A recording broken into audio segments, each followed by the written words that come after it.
big boy YouTube channel, I'll have music. Because I want to play that song, by Black Sabbath. Witches and black masses. Oh yeah. You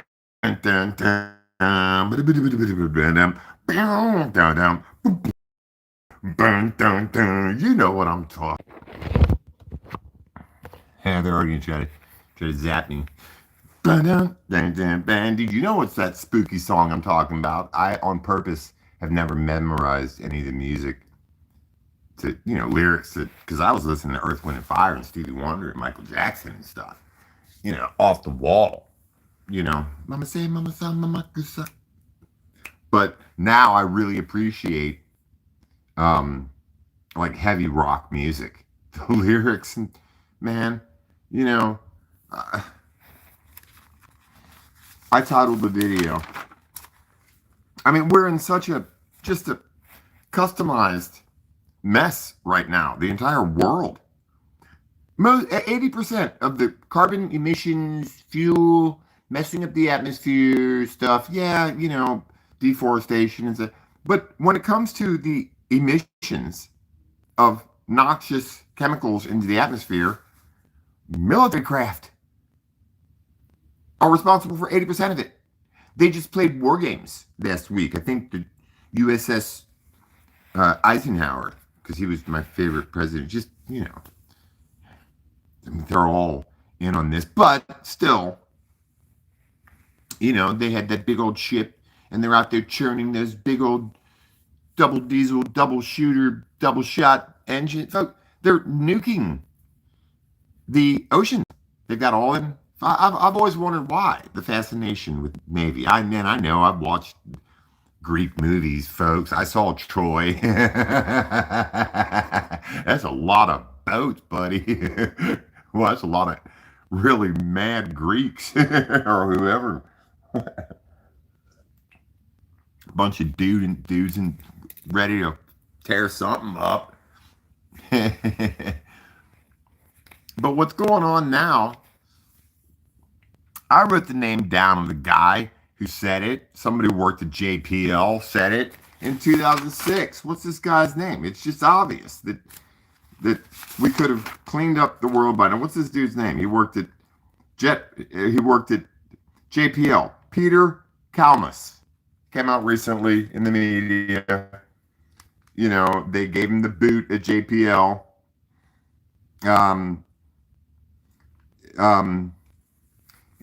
This guy's a scientist. He's top of the line. And he said it, in 2006, he kind of had a feeling that in 20 years, that the powers that be would clean up the pond, would dredge the so forth and, desalinify and put it to, 20 years would be plenty of time to clean it up. And they're not. Hi, Lily. Hi, Jackie Fox.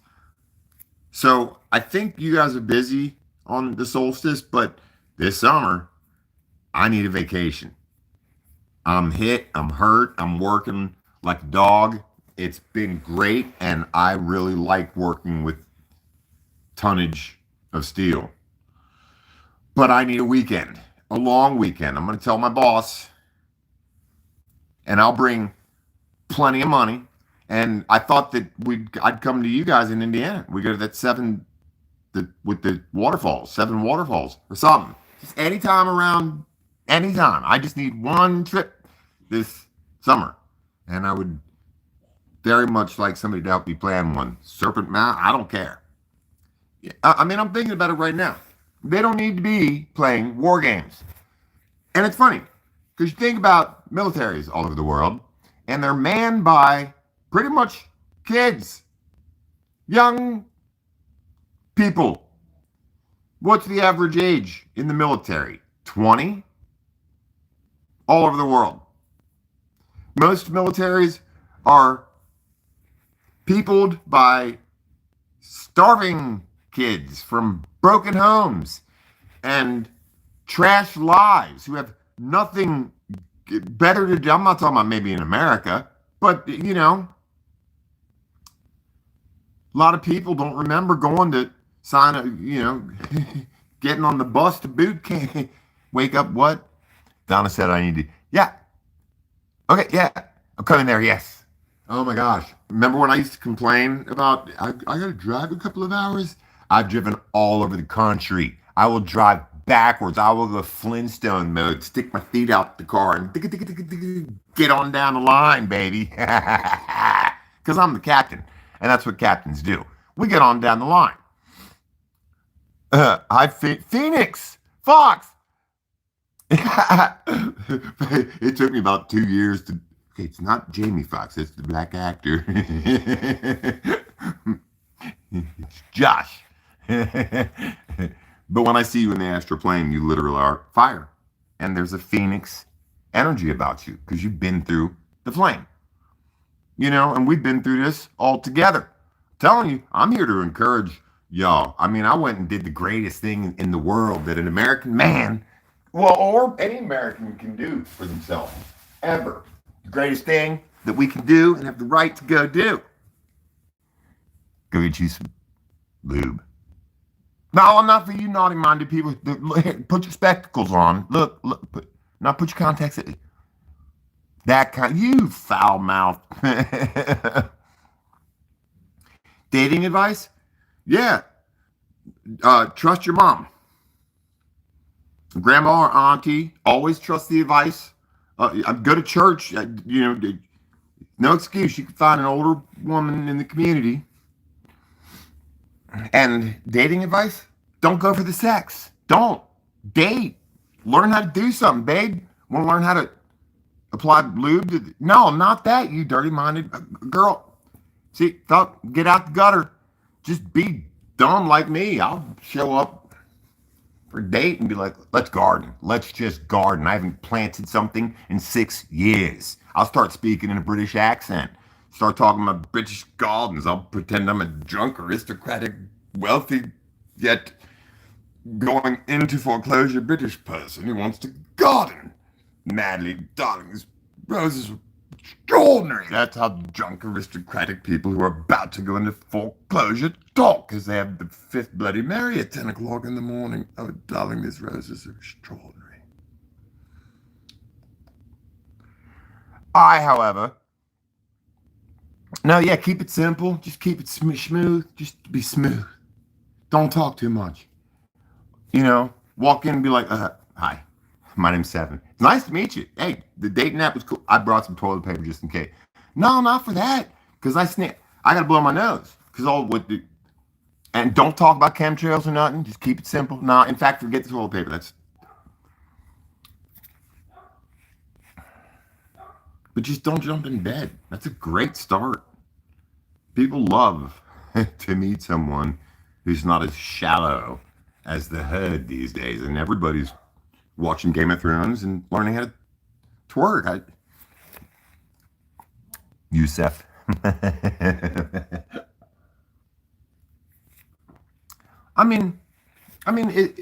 It's a self-fulfilling prophecy, which, by the way, all the people in all the religious sanctity and power and credence all over the world, the religious powers that be, control and self-fulfilled prophecy. King James was that's a etch-a-sketch of history.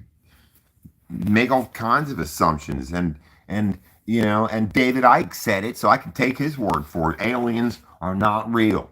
Werner von Braun said they would fake an alien invasion to further their need for technologies, and it's a lie. Werner von Braun said that. So I'm saying it, and I'm jumping on the bandwagon. Ain't no such thing as nobody coming from nowhere, except for it's maybe interdimensional. And watch, we'll all be wrong. Dated. There's no simple way. Life is a work. I know. Yeah. Well, I just gave a couple of good pointers. Find a wiser person. I don't know.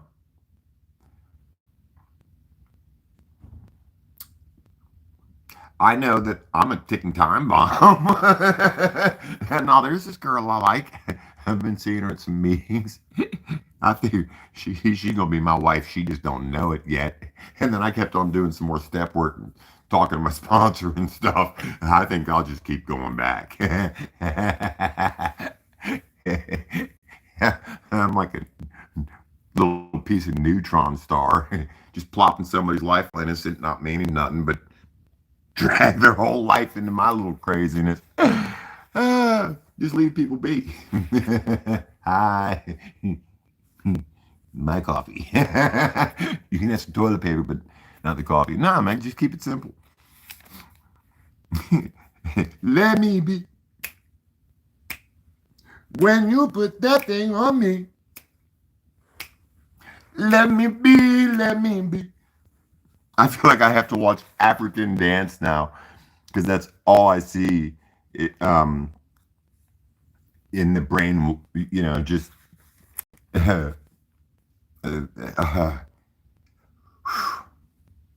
social media, scrolling, all that. I get sucked into the vortex as well. I do. And then I remember that I have a book, a very thick one. Just put it on my lap, start reading. The Lord of the Rings by J.R.R. Tolkien. Chapter 1. A long-expected party. When Mr. Bilbo Baggins of Baggin announced that he would shortly be celebrating his 11st birthday with a party of special magnificence, there was much talk and excitement in Hobbiton. Bilbo was very rich and very peculiar, and had been the wonder of the Shire for 60 years, ever since his remarkable disappearance and unexpected return from Colorado, and then Michigan, and then Cleveland, and then back to Cincinnati again, and then off to further lands, and it's extraordinary what hitting the road does for you. No, I mean, here we are with an El Nino that's about to whoop the world. And we've got war games going on. So I started kind of thinking about it. Like I was saying earlier, we're bombarded by the century's need for naval power, and I realized that. And then I thought about, the world since, when were the last great naval battles fought? During World War II, a long fucking time ago. And yet we still all need our giant ships, aircraft carriers, and so forth and so on, churning around in the ocean, doing the damage. All the jets, the F-16s, and all the fighters all over the world, and all the different military. The jets and, folks, the ocean-going vessels are the most polluting, noxious vehicles, craft, ships, equipment on the planet. And they're keeping them going. Why? I've been around since the green thing all started, and recycling, and I'm pretty sure they just take it all and dump it. I'm pretty sure. That's, I don't know. Because you can't believe anything you hear these days until you see it for yourself, until I see it for myself.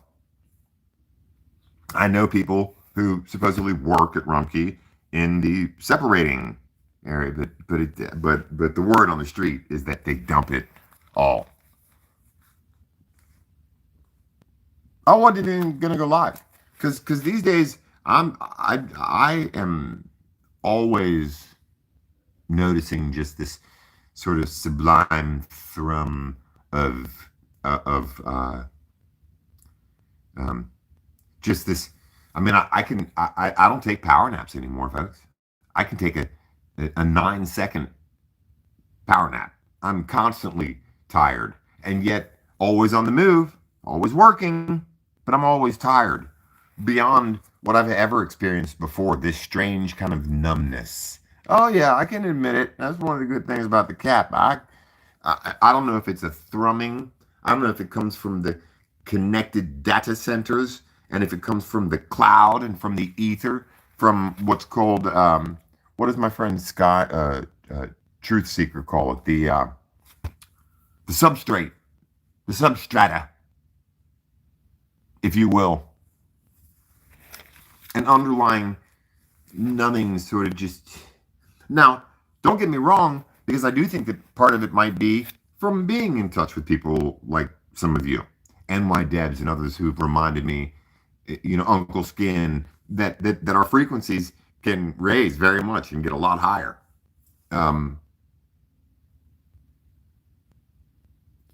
Given certain parameters, like working your ass off and not complaining too much and having a gratitude list that you that you look at more than what you ain't got. But yeah, we're doing the work, and you're all right. Those of you that remind me now, say, hey, the cup is half full. Yeah, okay, fine. But now it's boiling. I mean, the heat index today got up to 101 in Cincinnati, the heat index. So the temperature was 98. The real feel was, and then the heat index, and now they're starting to put it into the news, the direct sun. It's about to be, and again, at the end of, Peter Kalmus in 2006, he just knew that by 2020, that the world would get it in order. On the way to healing the environment. And he reflects on how naive, like myself and like so many of us, we were.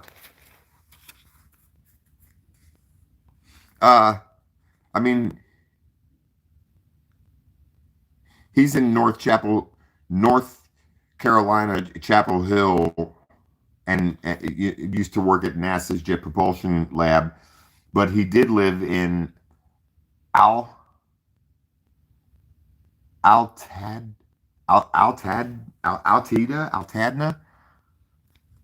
and he experienced the Bobcat Fire.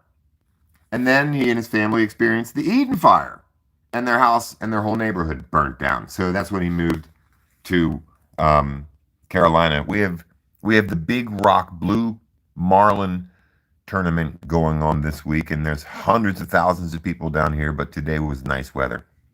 Yeah, it is shifting. I was going to mention here that Peter Kalmus has said that for many people, it will be the hottest summer on record. For other people, it will be the coolest summer on record. It's incredible to watch what's happening.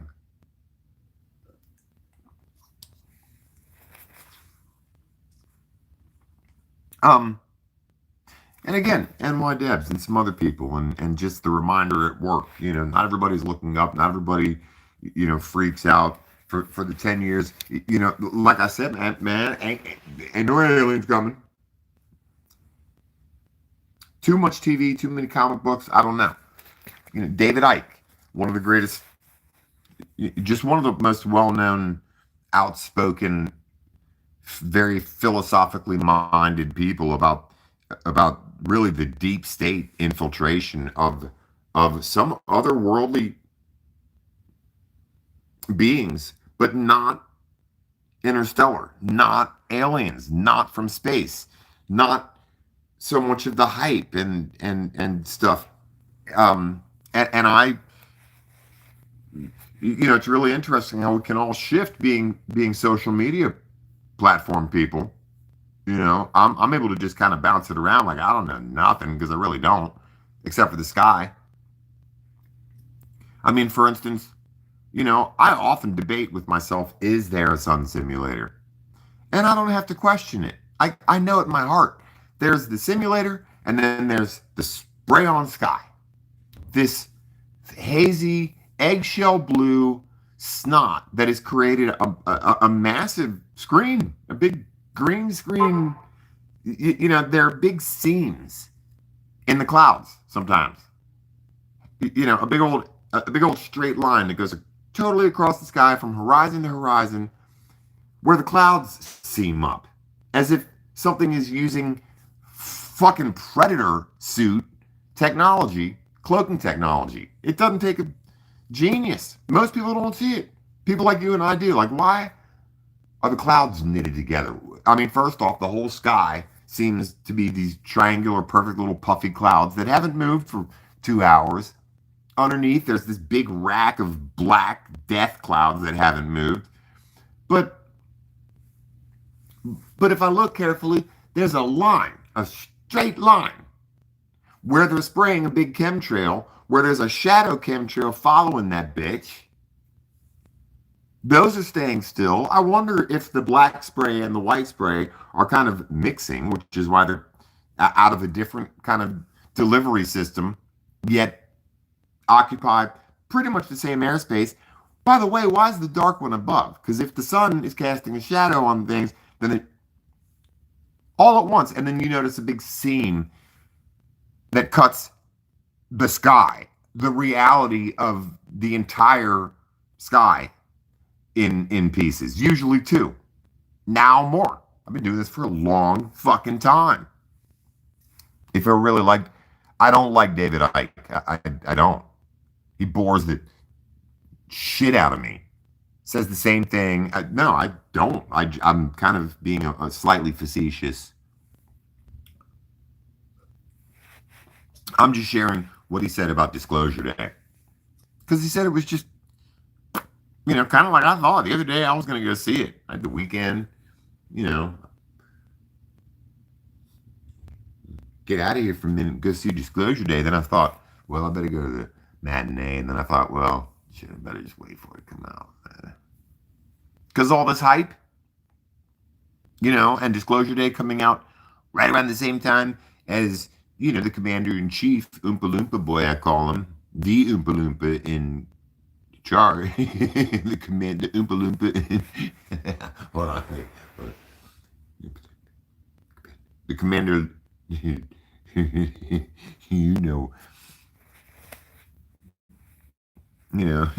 got mad at Barack because Barack blew it off like careless. NBA Finals are coming up. Who cares? Area 51. What? Trump came out the next day. Hey, how dare he mention anything cool and look cool doing it? He has a little press secretary standing behind him. Yeah. She's all smiling. Secret, I could tell reading her mind. She was thinking, fuck you. Barack is hot. Oh, he was mad. Trump was fit. I'm going to release all this shit. Good Secretary of War, and the war people, and the Pentagon are all going to let all this shit out. A couple days later, we all get some little pictures. Me.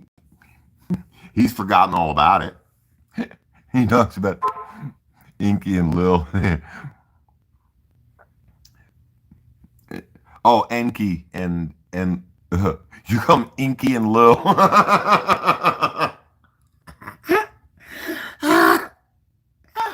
That's what I love. I'll tell you what, boy. Oh shit.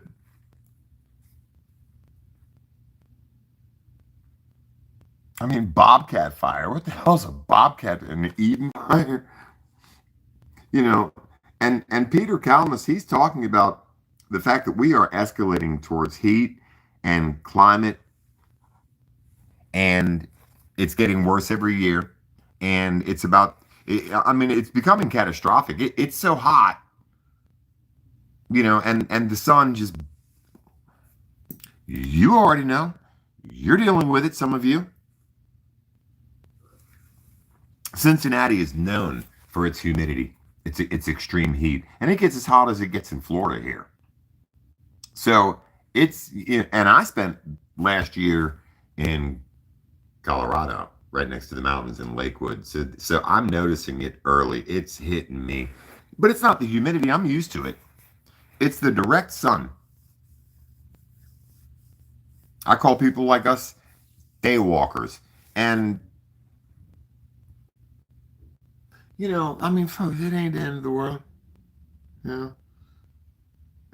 Gas is going down a little bit. I'm counting my blessings.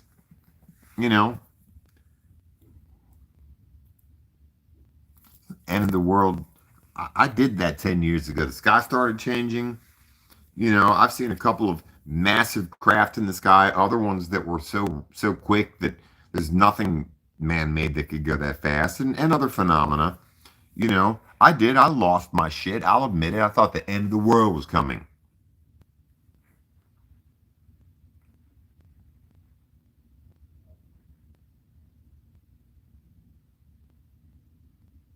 And I'm not so uptight now,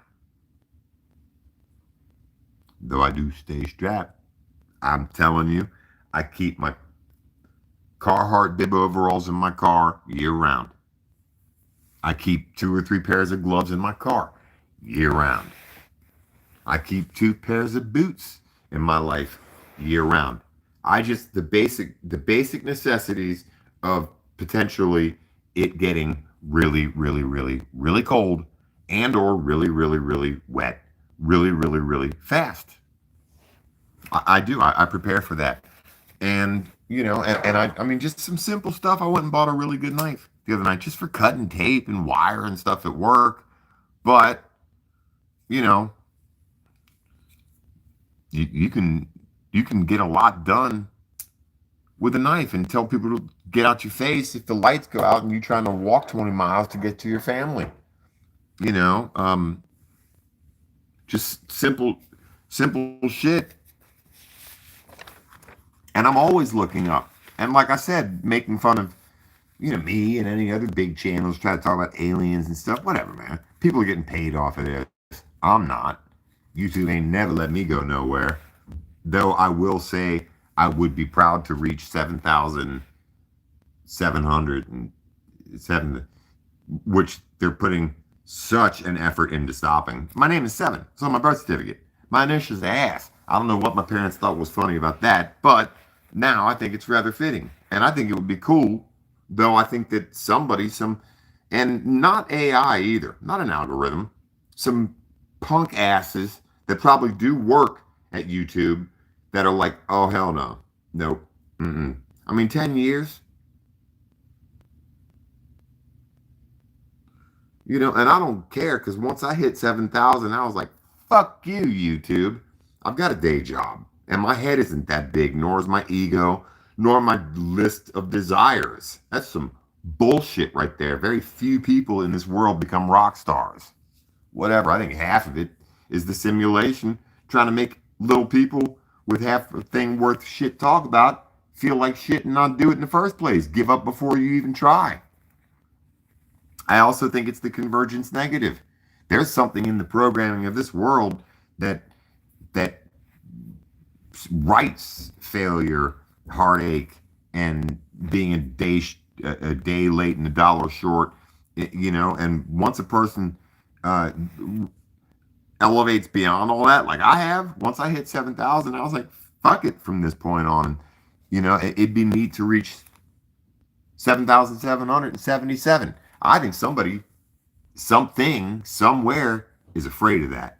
More than they're afraid of fucking NIBIRU slamming into all of our asses. I'm serious. I think I'm something, somewhere.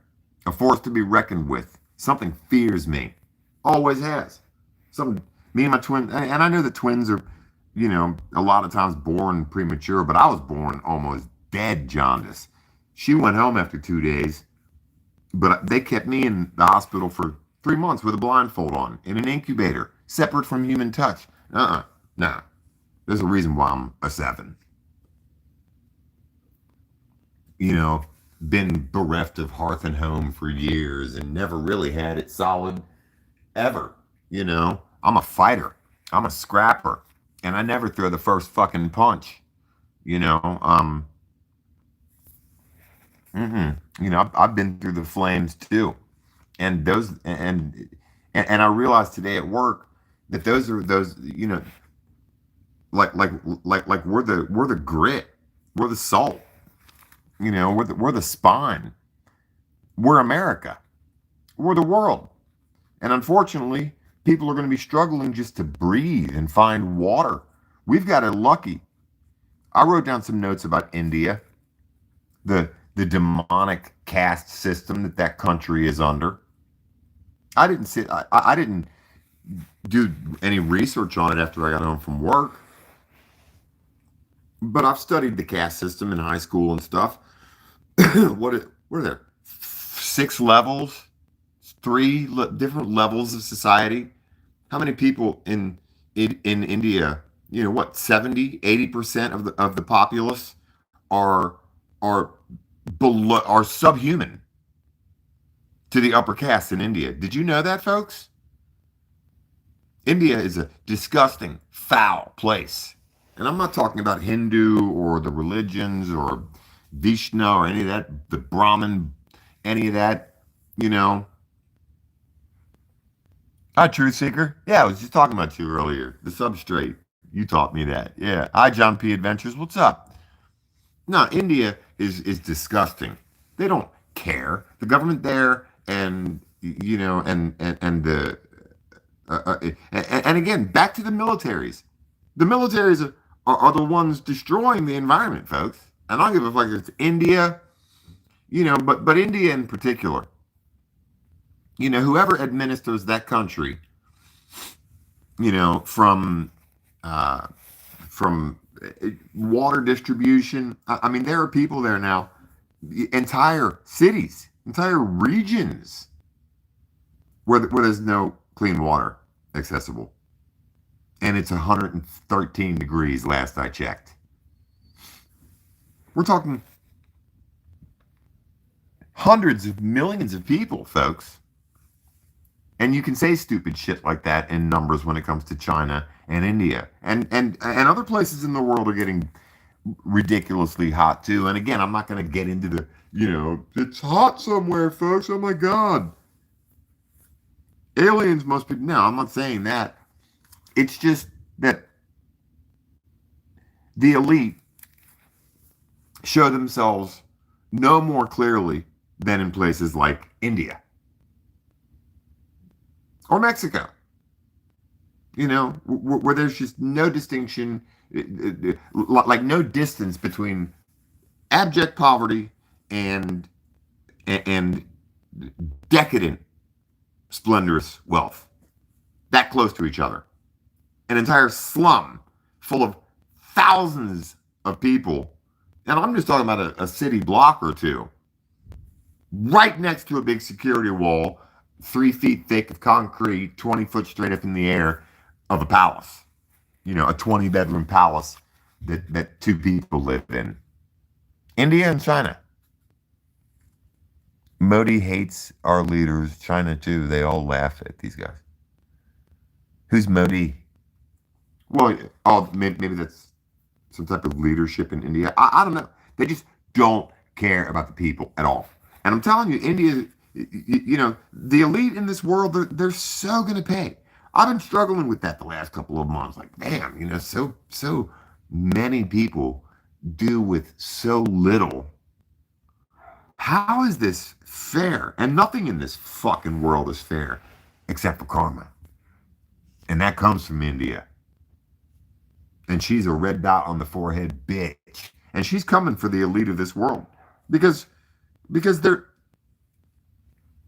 selling the need for military to the whole world, which is where all the technology is going, which is where all, you know, many of the youngest and brightest and most desperate to please society and to be accepted by their peers. Young people flock to militaries. In some countries, they're forced there. In some countries, they have no other option.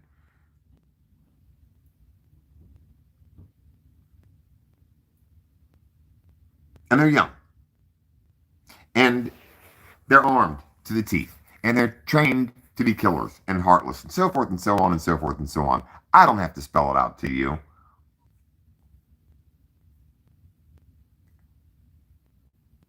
I'll go ahead and say it because I say shit that everybody else is too fucking scared to say on YouTube.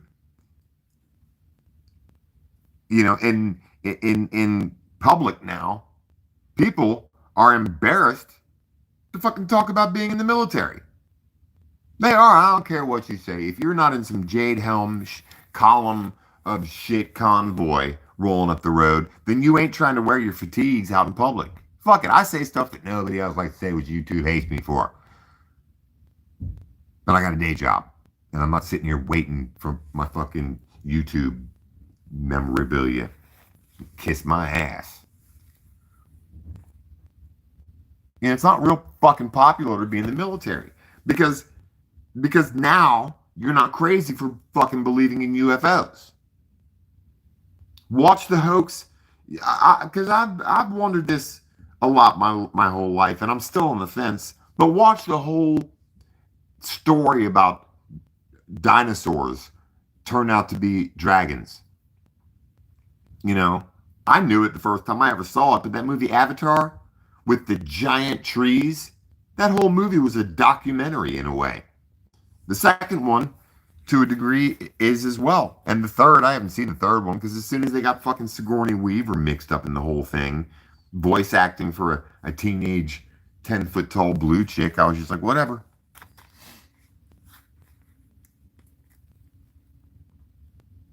You catching sun, I see. I'm like,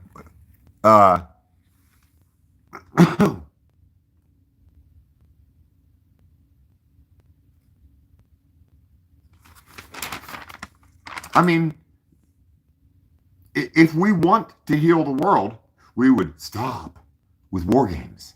You can't. It sounds so lovely. It sounds so harmless. But war games, just get the ships all going. I mean, that releases just tonnage of the most noxious, and you know, and it's not like regular car exhaust, by the way, folks.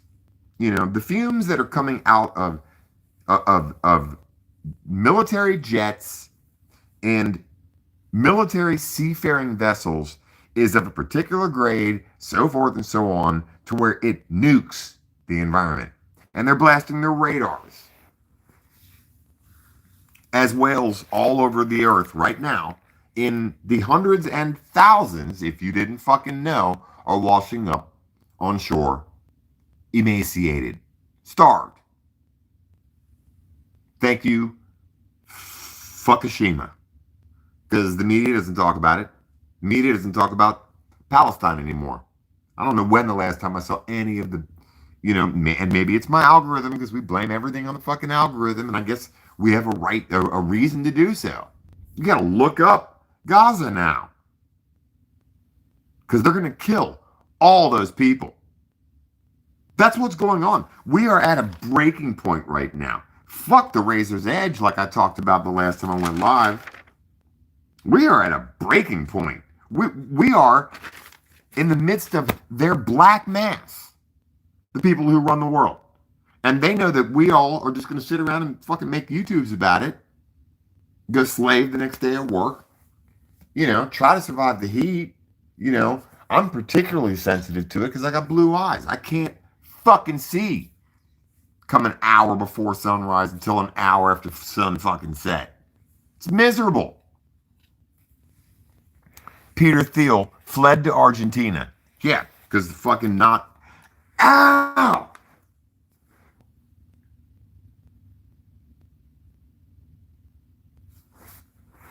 Very interesting that I just got a massive skull fuck of the ringing frequency when you mentioned Peter Thiel.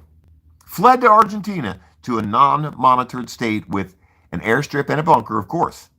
He runs our NSA infrastructure. Trump family moving to bunker on island. They're starting to leave.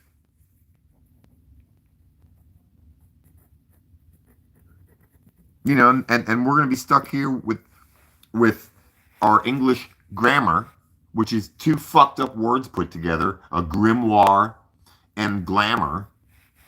You know, not knowing that we're living in the beginning of the dystopia, folks. We are.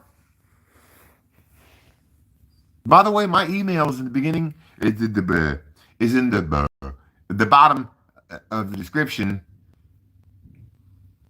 because I have one, but I'm computer inept. But my email's in there, and if anybody wants to plan a weekend trip to Indiana to that place called Seven Falls. Well, I mean, because it's something that we try to do. Because Jackie Fox has a wonderful channel, and I recommend you go watch her. Phoenix Fox has a channel, and we all kind of gather together sometimes and go to like a special natural place. Yeah, Seven Pillars. Yeah, pick the date. I will drive there. I will so be ready. I will bring s'mores and uh maybe some fireworks or something. I mean, I don't want to burn shit down, but I've been looking forward to it, and I was hoping. I tried to text you, but I had an old stupid number, and I blame everything on chemtrails. I couldn't fucking make it work. Hmm.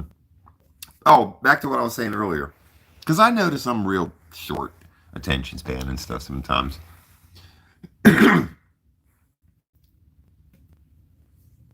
A light bulb and a big blue hazy backdrop with all kinds of really interesting, huge stuff going on, including evidence of a Fresnel lens or Fresnel, which is the right way to pronounce it. It's the technology is based off of what they use in lighthouses to augment and magnify the natural light or the electric light, depending.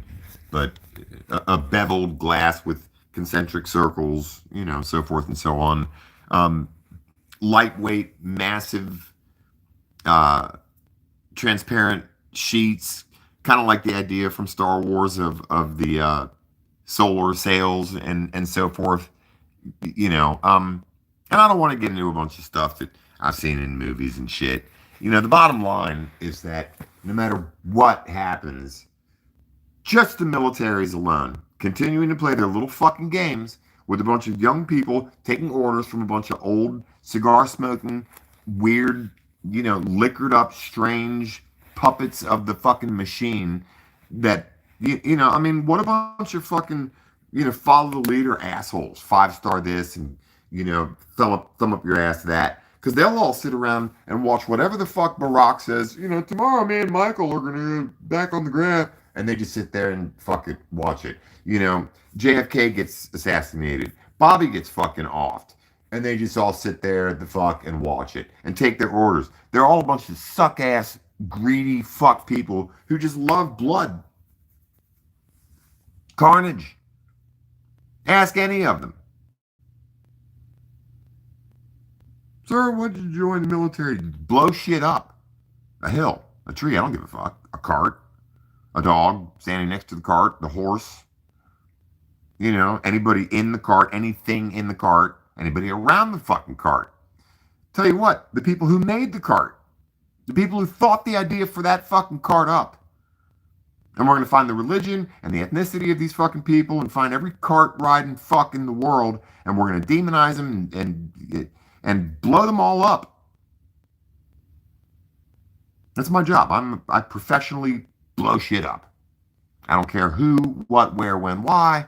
My higher up tells me, and his higher up, well, who tells it? His higher up. Well, and they don't even fucking know. The militaries of the world don't even know who the real boss is. You think Trump is calling these shots, folks? That's one of the real terrifying things about this world right now. You think Trump is in charge?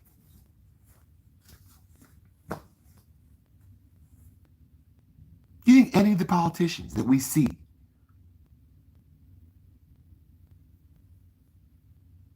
you think any of us have any idea how scary this world really is right now? To the point where we're going to start to watch entire countries like India turn its back on the entire populace and begin to watch abject suffering. And it's going to happen here too. It's already happening. The homelessness, the drugs, fucking, sure, shut the border down now. The damage is done. The middle class has been eviscerated. That was the ultimate, one of the ultimate goals of open borders. Well, and the 20,000 missing, but the ultimate, top prize of those open fucking borders for 30 years was to destroy the comfortable, badass, blue collar motherfuckers like me and you that make this fucking country run. We had pensions. We got yearly raises. It was called cost of living. I know it sounds like a fucking word from a different dimension, but that's what it was called. Every year. If you were kind of a shit employee, but you made it every day on time and stuff, 25 cents. If you were an ass kicker, and had a fucking label on your shirt that said badass and were there every day on time and shit, then $1, $2. That was how the world fucking ran. Paid vacations, Christmas bonuses out the ass. Post COVID, bosses across the board love to say shit like this. Fuck, get it done. You can't do it. I'll find a Mexican who can. And that fucking little Mexican better make it to work tomorrow. And it's like, he's Guatemalan. You're going to replace me with somebody who... That's the new work environment. And that is just the tip of the iceberg. You think Trump's dumbass is really calling the shots? He's just along for the fucking party. If he's not some plugged in kind of robot, I don't know, because he's not the same man that he was 12 years back in 2012. Hold on, let me get my coffee. Because we're going to keep talking about the military's responsibility for fucking up the world. And then when shit starts to get really strange with climate change, then they're going to need the fucking militaries. But before they can deploy the military and employ the military and use all the military specialties, because they're going to be the only ones that can save the shit, especially America, fucking world's police. But before, they're going to need to do more war games and pump more shit, especially into the fucking oceans. Exactly where we don't need it because of the AMOC and AWOC and all that shit. The oceans are heating up. I think from below. but fuck it. It's my video and I get to blame it on the militaries. Because it's true. Right back.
All right, sorry, y'all.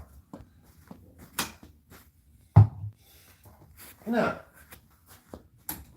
Here, people like you and me, we have to toe the line with what we do, in life to try to keep our neighborhoods clean. How about your house? You couldn't trash your yard, you know. Live in the neighborhood, paying your property taxes. You live next door to the Smiths and the Johnsons, and you're just burning, you know, oil and trashing your yard with paint. You're just dumping stuff all over the place. That's what the militaries get to do, and they do it with impunity all over the world.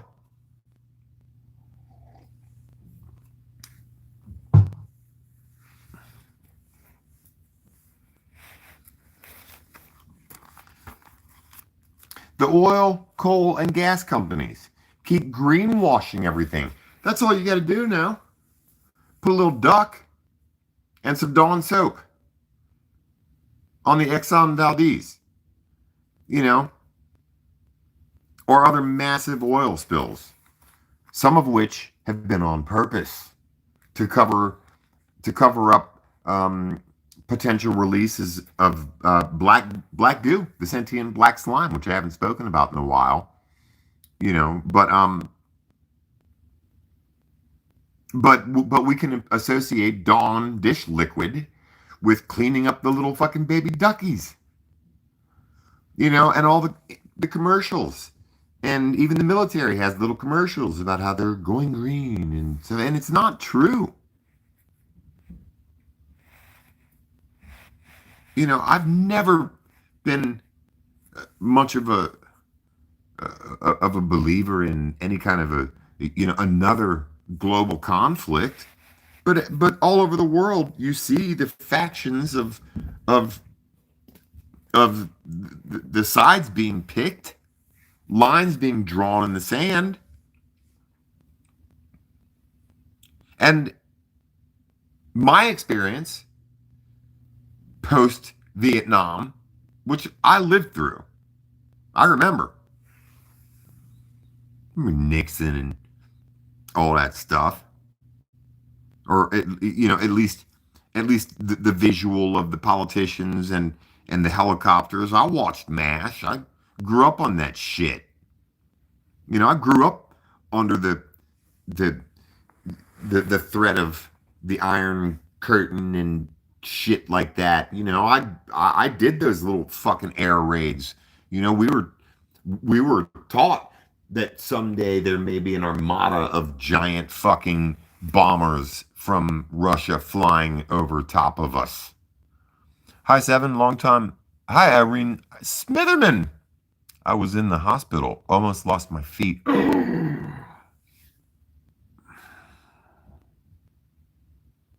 Well, I'm glad you're okay. My goodness. If it comforts you at all, I still do occasionally say your name, Smithers. What Smithers is doing.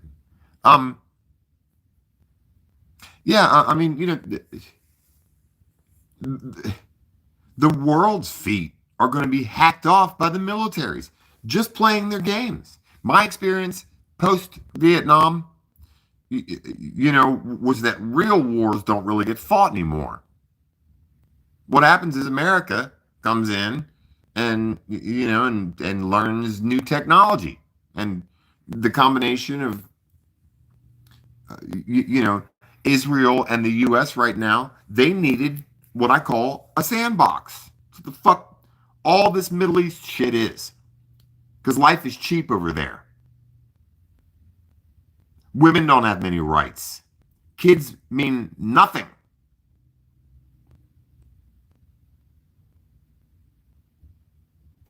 Oil oozes out of the fucking ground. Men are much harsher and bestial. I don't give a fuck. I've known, for instance, somebody from Iran. He lived there. He grew up in Iran before the takeover of the Ayatollah Khomeini in 79. His family lived there, and it was a beautiful place. Education, music, the arts, symphonies, orchestras, open parks, so forth and so on. But I don't give a fuck. My daddy told me, what? African men?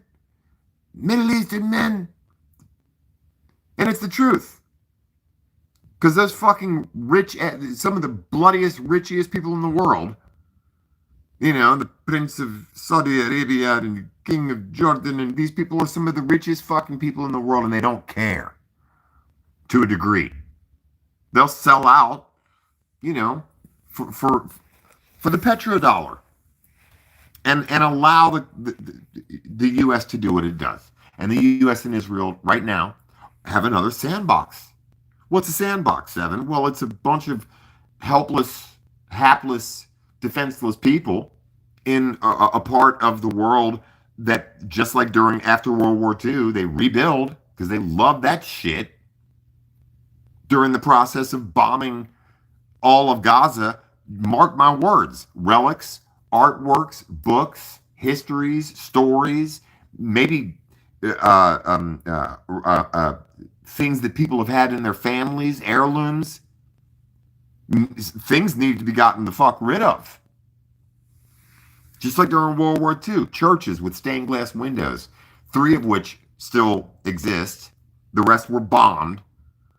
They're in France, and they don't know how to replicate the stained glass because the technology was too advanced. Things like this get destroyed during wars on purpose. What else during wars? Advancements in technology. Because what they're testing on the people of Gaza is urban warfare. Something for the future. And perfecting the bullshit now. Meanwhile, they're fighting war games out in the middle of the fucking Pacific, probably somewhere, with the USS fucking Spank Monkey, you know, and they all love this shit, you know. Fucking, you know, now that my mind is open, it's strange to like watch movies or something, and all of a sudden, you know, an infomercial comes up for the, you know, military, and it's like bullshit. The whole fucking world knows that you're bullshit. What do you mean? Because 14-year-olds all know it. That's why. That's what I mean. The whole world knows the military is a bunch of either young, clueless fucking people who have to try to pay for college or do it to get out of trouble. I don't give a fuck. You know, any of us that sit around and go, I wish I'd go into the military. No, the fuck you don't. Everybody I know who's a vet in the military now and has to deal with VA or anything, every fucking one of them is miserable and addicted to drugs and alcohol.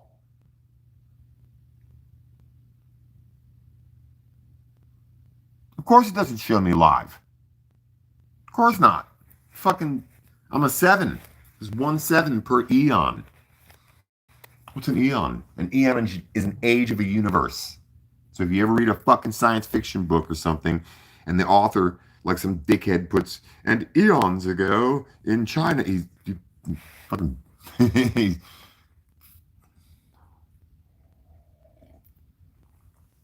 they hate me. And it's okay.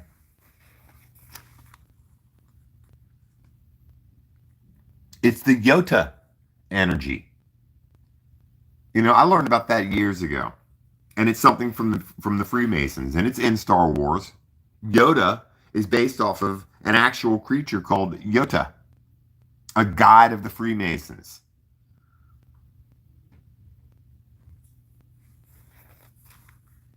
In this manipulated reality of ours.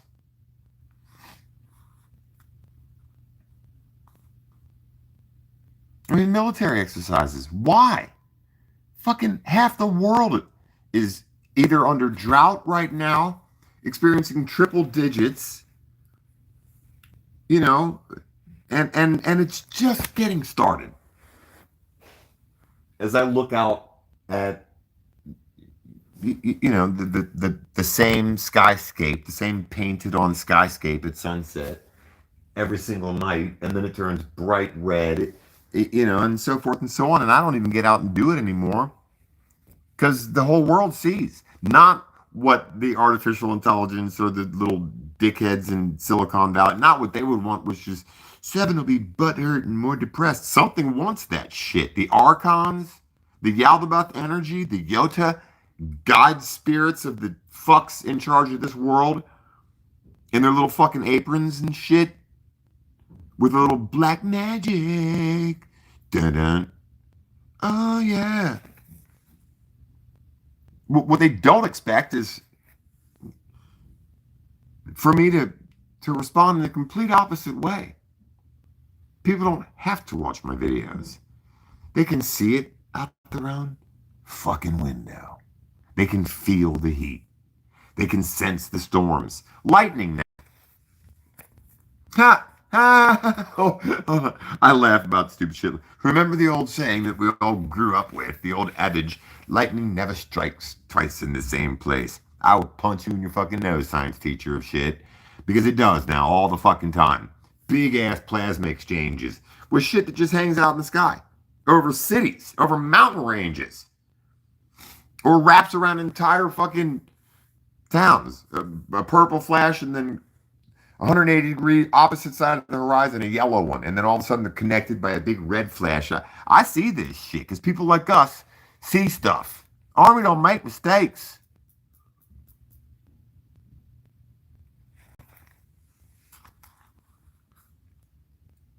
We're pain in the ass people. Believe me, there are fucking board meetings about some of us. There are secure ones where they even have fucking astral plane protection. I don't know how they do that shit. There's lasers and stuff. You think they don't guard their private fucking black meetings with arcane symbolism and shit? These people are fucking freaks.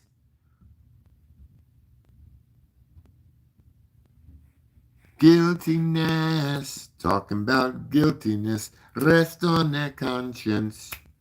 Oh yeah, dun, dun, dun, dun, dun, dun, dun. Oh yeah. These are the big fish who always try to eat down the small fish.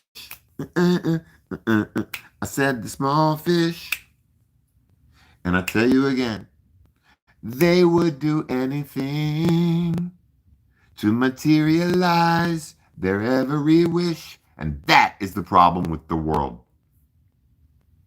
Somebody has to cut down that next huge tree out in the rainforest somewhere because they want a mahogany desk.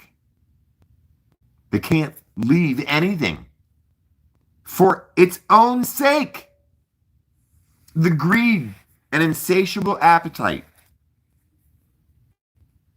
that everything from a fucking 1 millionaire up to the wealthiest people on the planet, they will materialize their every wish at any cost. Abrian, hi. Talk about it. Any cost.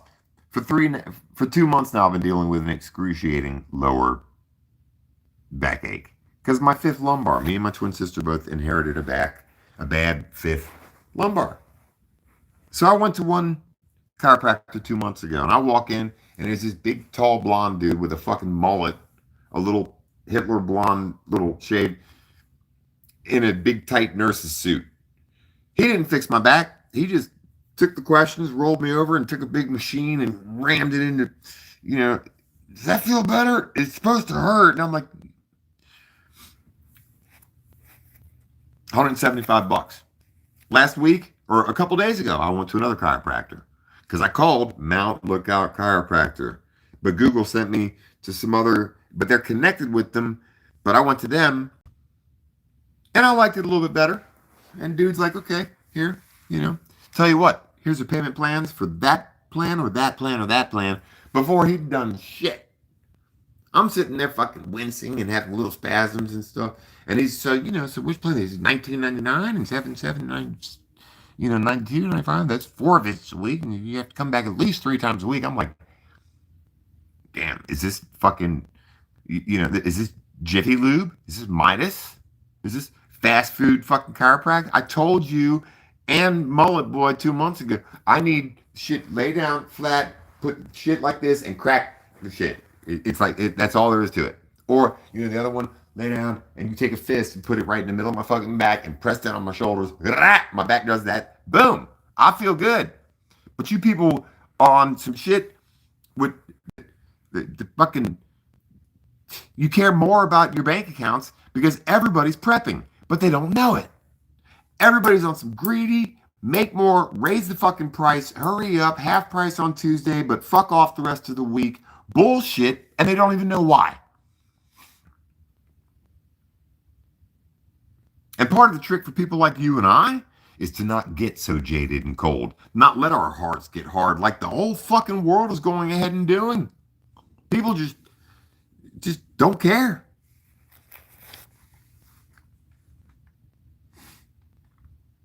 A manipulation of reality while they're doing their military exercises. Bunch of kids playing with weapons, following orders from a bunch of fucking perverted, mass murdering, fucking violent men. I mean, it's Yota. I don't care. Look that shit up too, because I'm going to later. I don't know. War games. It makes the weather worse. But they need the weather to get worse to make it useful for the evolution of war and everything about this fucking world right now. Because 10 years ago, they weren't talking about, the expectation of this kind of heat with the fear of AI. And it's really interesting because you got to think about all the billions of dollars that they've spent sending probes out into space, and they're checking out Cassini, and they're looking, and furthermore, now I see part of why they hide the sky every night at sunset. Because, folks, I can see Jupiter's moons.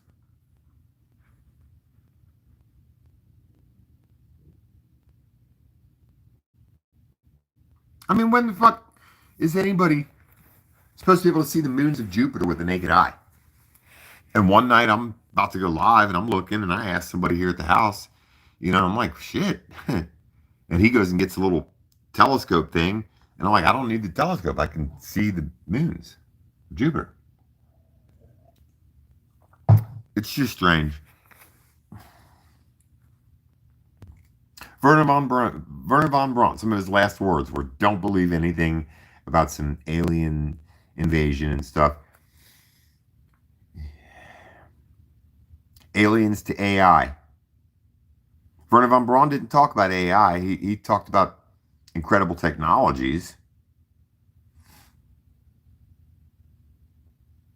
Last year, the whole world was talking about, I'm kind of not kidding, not last year, but, forever we've been talking about interstellar travel. And now, all over social media, we have learned quickly, by the way, that's thanks to the fucking all fantastic, super powerful, like magical, almost overnight bullshit James Webb telescope, which I still insist is a simulator. I don't care how much every other telescopic looking fucking device in space looks telescopic. It has telescopic apertures on it, and it's a fucking telescope. James Webb is a big collection of 16 golden hexagonal reflective fucking shapes that seem to be built with this little thing that goes down out in front of it and pokes.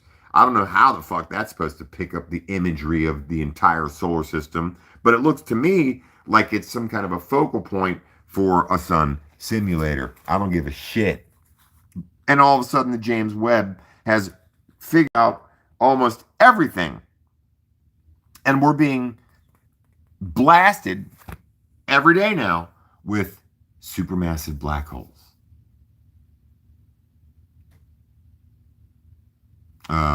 Sagittarius A, which is the black hole in the center of our galaxy, which I can dig with, but the bombardment of light years and how interstellar travel is impossible, and it would take 4.25 light years just to get to the nearest sun and so forth. And I'm wondering why are they trying to constrain even us imagining anything about space? Why the conditioning? I mean, they just went around the moon for a little bit, you know. Hold on, yo. Let me get my clothes out of the dryer real quick. I mean, think about space, but don't think too far out. Why? I want to think about.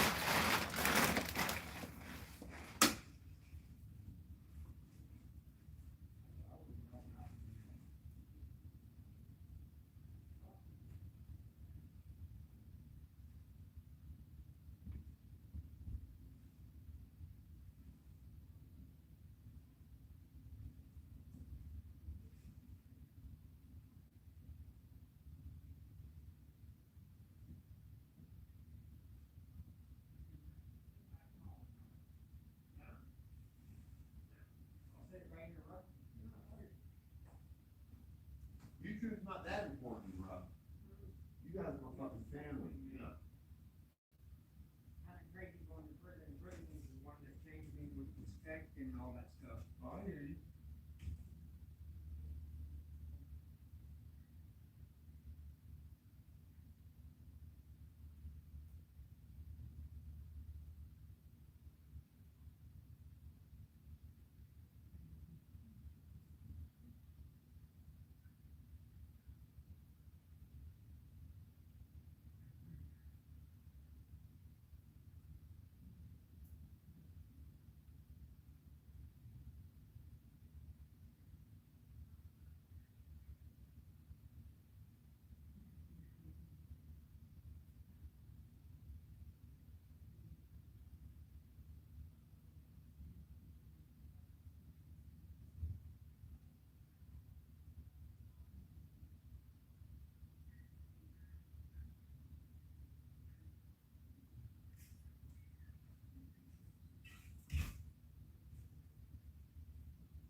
I mean, hey, I'm no PhD.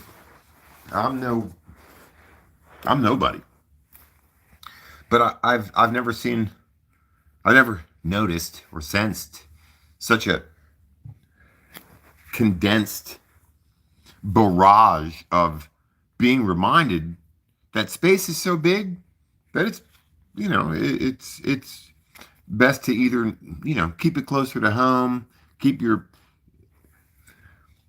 Yes, I will be honest, the composer. What I'm trying to say is with everything that we've been told up to date so far about quantum entanglement or singularity, meaning that literally as powerful as our minds are, for instance, being able to perceive the fourth dimension, time. I thought today about how I wanted to cut up some strawberries for tomorrow at lunch. That's perceiving time. That's planning. That's stepping into the future, stepping back into the present to make the future possible. Animals don't do that. I mean, yeah, a leopard is planning its next step and has some instinct of, climbing its tree and hunting at night and so forth and avoiding lions and smelling its environment, but it's not planning its lunch for tomorrow particularly. You know, so why would the powers that be seem, in my opinion, to employ the sublime, the suggestion, the reminder, especially at sleepy time, with a nice 3 hour long video, maybe accompanied by the voice of Brian Cox or some other really, really smart person, about how vast, how vacuumous and lonely space is. And I'm just thinking to myself, why? Are they afraid of even our subconscious or our imaginations reaching out into space? Are they afraid that someone will quantum entangle with something? Because I do believe that we're surrounded or being contacted, reached out to, and I don't know, we have the alien thing, disclosure day. We have the uh, almost incomprehensible concept of uh, ultra dimensional beings, beings from a different dimension, supposedly possibly from the future, us from the future. Why? Well, we've heard the whispers in the dark throughout the decades of the potential, which is happening right now. Somebody take a guess. The fact that humans from the future may need to travel into the past or into an alternate dimension of the human story because they can no longer reproduce. Guess what's starting to happen on planet Earth right now in terms of reproduction? I don't know how to put it in perfect medical terms and stuff, but reproductivity is on the decline. The human race, genetically speaking, is experiencing more and more problems en masse with reproduction because of cancers and radiation, things in the environment, pollution, diet. I mean, as sci-fi as it fucking sounds, the problem and the possibility in the future of mankind no longer being genetically viable to reproduce. Mankind has been exposed, potentially in the future, mankind has been exposed to too much fucking radiation and pollution. The environment has been rendered insufficient to supply the human body with the nutrients and clean supplements and so forth and so on, and air and water, that the genetic code of mankind begins to decline to the point of non-reproductivity as a species. Sounds like a good fucking reason to come back in time to me. We can't get it up as a planet. We're fucked. No pun intended. Nah, man, fuck YouTube. I've been doing this long. A year ago, there'd be 4,000 people here, and now there's 7. You know, and it's the roller coaster. I've learned from people. You know, they pick feast or famine, or you just talk too much shit. Thanks for flow state, Watkins Brown. Watkins Brown, good time. What's up? Hi, Billy. Ibran. I was just on an aircraft carrier yesterday. I know somebody from the Navy, but I'm not talking smack. You know, what I'm doing is much more important than numbers and likes and shit. I'm having fun. And I'm telling you, there is just this frequency that drones throughout society these days where people are less and less able to have fun. I saved your dogs once. I do that. It is the best. It is the best. And knowing now that I can look forward to the trip to the Seven Falls I'm geeked. I'm geeked. Pack me some sandwiches, and I mean, I know it sounds crazy, but let's barbecue some lobster tail and some steaks, and then probably some asparagus and onions, and just in case some Brussels sprouts too, because you know me, that's about all I eat is shit like that. 7, I haven't seen. I just frogging. I always crack up. Just frogging around. Just frogging. With the frog. Nah. And this is dangerous. That's part of why they just don't they've never liked this channel. You know, I mean, first off, the mixed kind of thing and switching between sort of vernaculars and, you know, Ebonics, and then all of a sudden sort of Sagan-esque, you know, sort of being a mix of Bill Cosby and fucking Jean-Luc Picard. Somebody don't like just the raw, bubbly, kind of able to just be like, hey, what's up? It actually sounded good.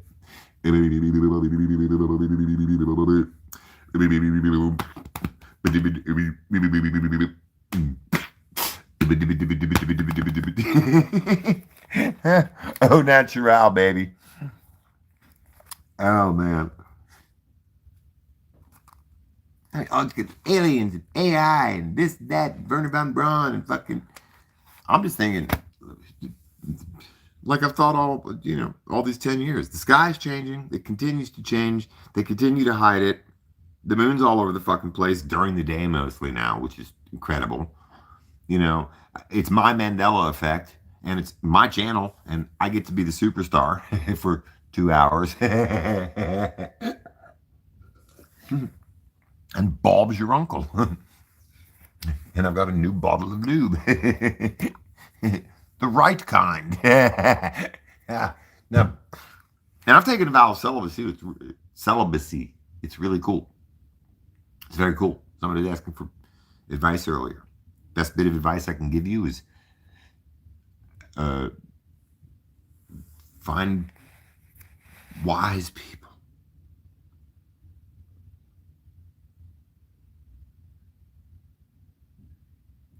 And take your time.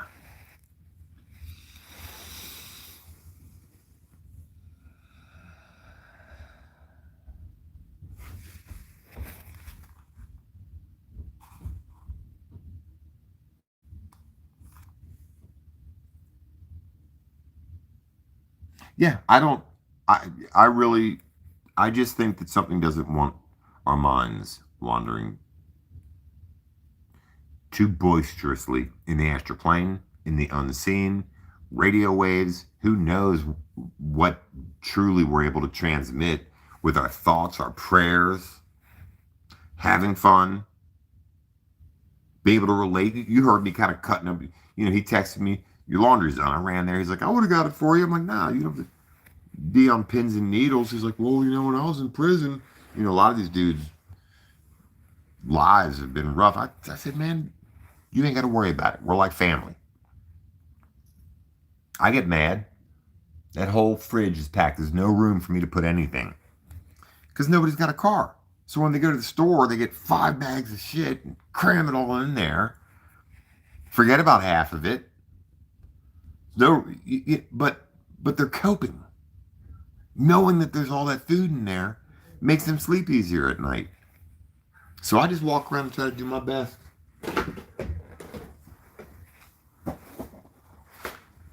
And always keep some honey buns. Well,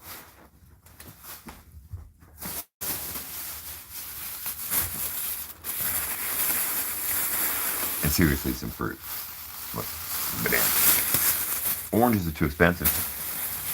Apples, 4 apples is fucking $6. But being able to make the best of life.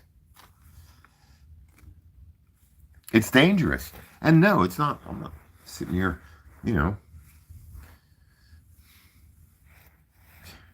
stopping a fleet or, putting mud in the gas pipe of a jet engine or nothing. It's not so much that. I think that people like us doing things like this fights an even more clandestine war, something in the unseen, and lined up against the powers that be.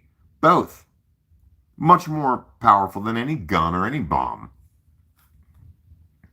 Coming from a person who's not afraid to die. I've always hated this fucking place. Let me tell you that. My first memories are of being beaten, bloody noses, the cord ripped out of the fucking ceiling one night because me and my twin were jumping on the mattress that was on the floor before bedtime. I don't know why the fuck he beat his foot. It just bloody noses, more bloody noses. Then I got old enough where I started going to school and being mixed in a racist fuck little town like this. I got beat up at school. Then I get home and get beat up. Fuck it. I'm not going to grow old and rot away. I'm going to fucking drive my car off a fucking cliff somewhere like Grand Canyon or some shit and shoot, my fucking Nerf gun all the way down just to see if the car hits first or the Nerf bullets follow me down because gravity and all that shit. I don't care. Hell yeah, some honey buns. I'll bring some. Oh, Josh likes honey buns. Oh, It is so on. We're gonna fucking barbecue honey buns and surf and turf. It's gonna rock. And the fucked up thing is that we're the Serpent Mountain crew. We'll do it. And I'll post the live video from the Seven Falls with a little fire pit and just try them. Can't knock it if you don't try it. I mean, I have another box around here too. I always keep backup. I'm not right, folks. I know I'm not right. That's why I'm not going to tell that girl at that meeting who's going to be my future wife at all. Well, I mean, I told her friend to tell her, and now I wish I hadn't. But she's in Vietnam for a month. So hopefully by the time she gets back, she'll forget. I bet her friend didn't even tell her to. I hope she don't, because I realize I ain't right. Army don't make mistakes. Sometimes I wonder, my parents. I mean, social media is a great mind fuck too, because it's like, 1 year goes from interstellar travel to we can't travel interstellar. We're going to go around the moon, but we're still not going to land on it. And by the way, half the crew came from casting agencies. One of them was in a sci-fi movie.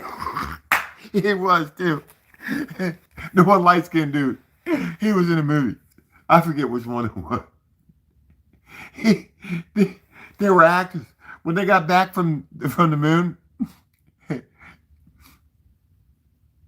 like the girl was standing up, fine, but then like 2 weeks later, they remembered, ooh, by the way, you're supposed to have some kind of effect from gravity. So all of a sudden she got sick. The one girl, she's up talking about it. The moon, bunch of esoteric, but then all of a sudden, like as if she had a earpiece, she was being prompted lines, and all of a sudden it went dead, and she's like, ooh.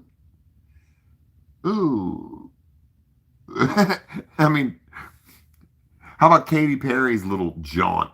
I mean, fuck, man. That little capsule shit blasting off into space and her little... But don't get me... I shouldn't talk shit, though, because I like her song. I'm grateful. Scratch that, baby, I'm grateful. Actually, it's really been a while. And now I got back my smile. Smile. But that's my jam. Not a blessing. Sometimes we... Not your blessing, family, and I finally, there's something I'm thankful. Scratch that, baby, I'm grateful. But that really been a while. But now I got back my smile. That's my jam. Yeah, I mean, we're sending probes out to Jupiter and Cassini and the ocean under the ice and the moons and fucking this and exploring out there. While the majority of the people in India are, I mean, what's the percent? The government is able to provide 10%, barely, almost, not even 10% of the populace with anything resembling fans, much less AC units. There are entire cities where there's no water. No municipal water. It's trucked in.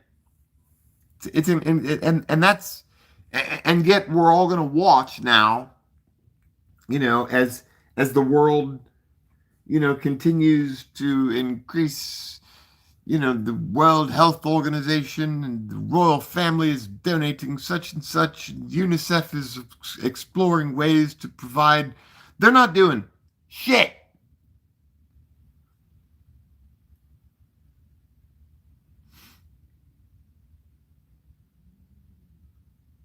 It is the fucking end of the world as we know it. Mark our words. My words, your words. I know the Serpent Mountain crew, we don't sit around and go, well, maybe things are getting better. The fuck they are. No. Nothing is getting better. Right now, we are on the precipice. Look back and enjoy the shit you got with fucking lights and shit and being able to go to the store and get whatever the fuck. I should have got a bottle that big, and I'm going to. It's about to get real the fuck as it is, little YouTube channels and shit. Well, hi everybody, it's Seven. Fucking whatever. And we all know when the internet stops, which it already does in little spurts. By the way, if yesterday at work, down by the river, in a place called the Queen City area, the internet was out at work, but it was out at some of the other businesses, and that was no reason for me to freak out. But then I remember when occasionally, Greece, that's another little sandbox, little experimental part of the fucking world. The banks like to fuck with people in Greece. The banks shut down. Nobody can get their money for an entire weekend, a couple of days. It's funny how you can see little hotspot shit going on all over the world. And everybody just, then people do rush to help save the puppy or grab somebody out of the burning fucking car. But this is just the beginning. Who do you work for? Are you working on the bridge project? No. God, those guys are going to be so hot. No, but I'll be inside of it every day. Well, not every day, because I don't have to work on the barge. And one or two of the guys from the barge might be watching, but I doubt it. But they're river rats, and they're mean, and they like to fight. They belong in the fucking barge. I'm moved around the company. Never worked so fucking hard in my life. I'm really tempted. This sounds stupid, but I'm tempted to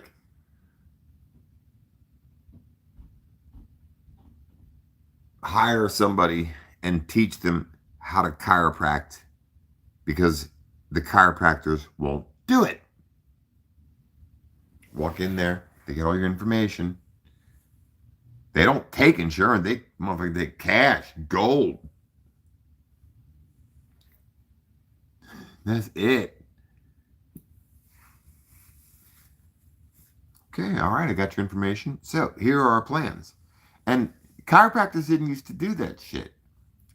My general practitioner doctor started being like that 10 years ago. Then retired.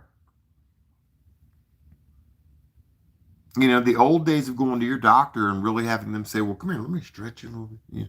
Now you go somewhere and you don't even know the fucking gender of the doctor. They look fucking, definitely from another country and shit, and just blow you off and give you to an intern or a nurse practitioner, like I got some fucking big 6 foot, 5 inch tall blonde dude with a mullet who wants to play with your upper gluteus maximus. It's just fucked up, and then charge you $200.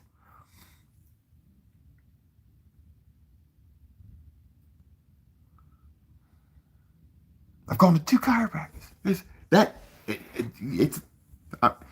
I'll bet you I know what the fuck I can do, because over the last 3 years, since COVID, I've gone to Midas a couple times, and one time they forgot to put the tire rods back when I got new tires and shit. So I'll bet if I go to Midas, they can probably fix my back, and go to the chiropractor, and they won't fuck up my car.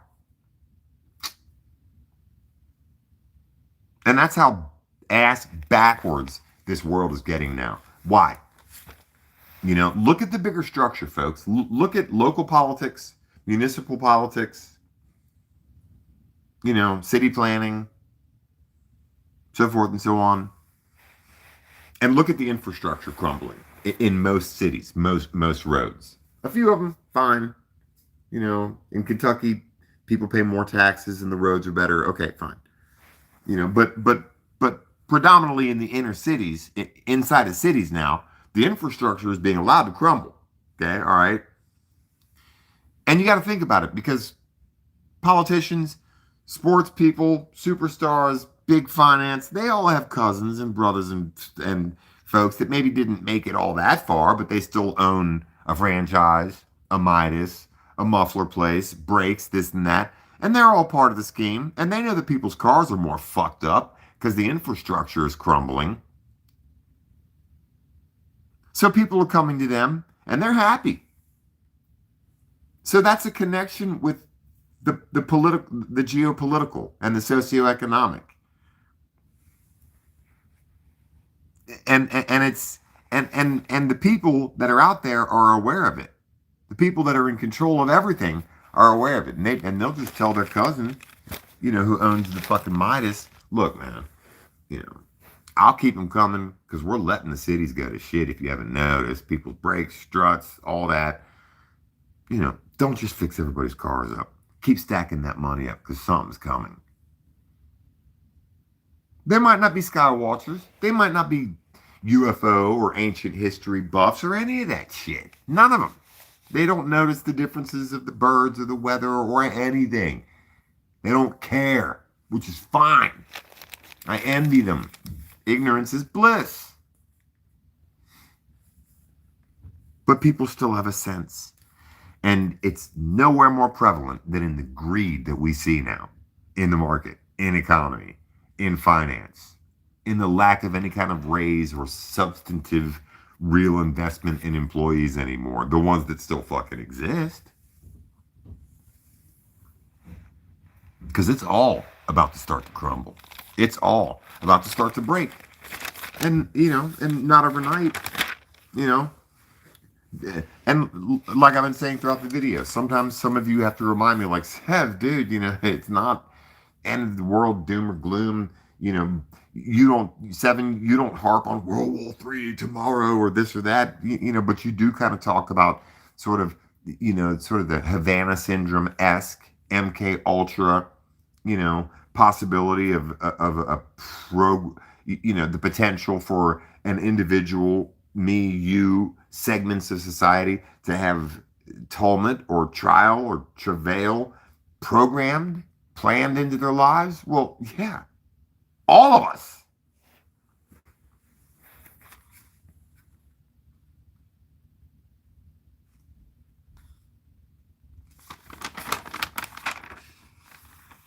And yet,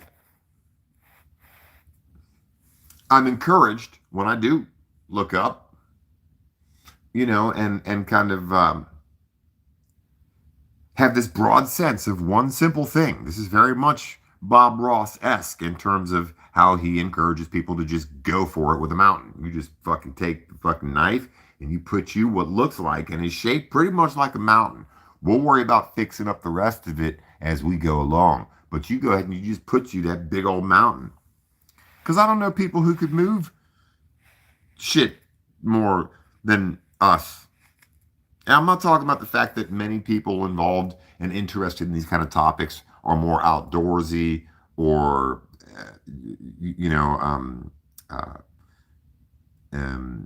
are more,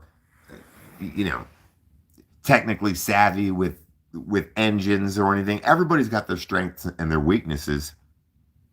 But one thing that I do kind of notice about people like us is that we really sort of just stick in there.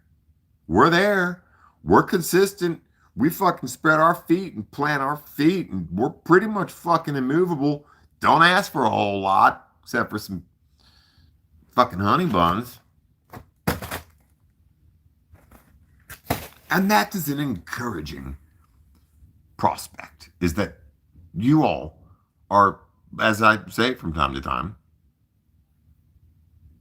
badass. Just BADDASS. Just quite simply badass.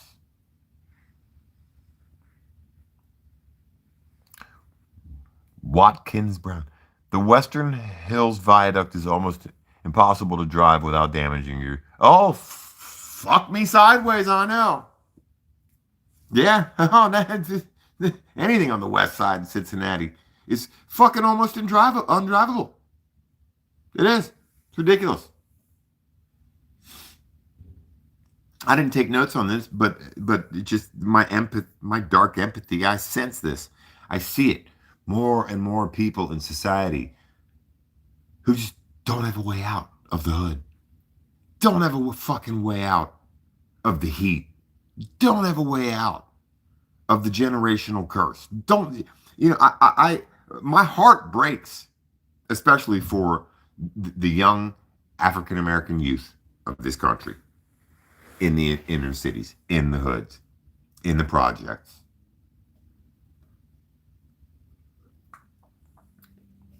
Because they damn near have no fucking choice but to join gangs. Fucking all these kids, without dads, and I'm one of them. I mean, I at least knew my father. He was there for the first 13 years of my life. Destroyed me, but I still have that foundation. These young fucking people out here now, so many of them have never met their dad, or he's in prison. Something else that isn't spoken about in the African American community is how many fucking kids are inbred. Just fucked up, inbred, like way too close. And these kids are just dangerous. Everybody wants to talk about inbreeding in Appalachia and shit. Nigga.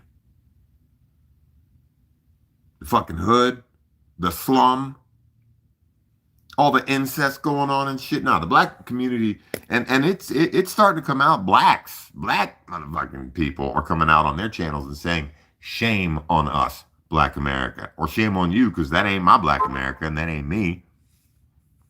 I've done some stupid shit, but damn, dude, what's happening out there now is just like a zoo. And people talk about World War III and aliens and volcanoes and earthquakes. What's the most dangerous threat to America, Seven? You really want me to tell you?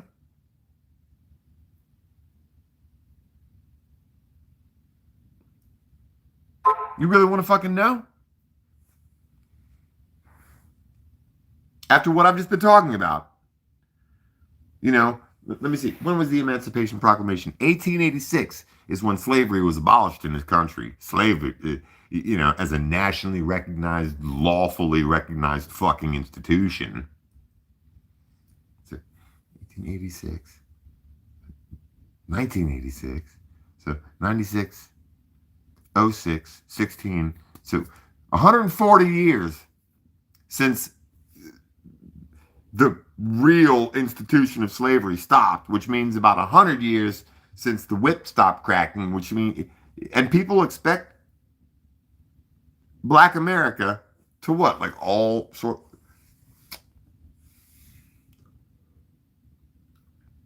Let me go smoke a cigarette before I start really preaching about this shit, because that is an unspoken, sleeping, domestic death trap.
All right, thanks, Joe.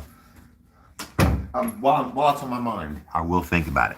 While it's on my mind. While anything's on my mind. Our minds, folks, are a war is being waged in the subconscious of so many people now. I'm not sure if it's proximity to technology or if it's being in the cities, if it's being projected or programmed or what, but there's just a cacophony of anxiety, depression. It's all over society these days. Everybody's talking, eh, okay, I'll try to be more honest. I don't know who it is. I call him the composer. Like a real actual voice, an entity that is the antithesis of exactly what I'm talking about, which is a barrage of all of a sudden the past.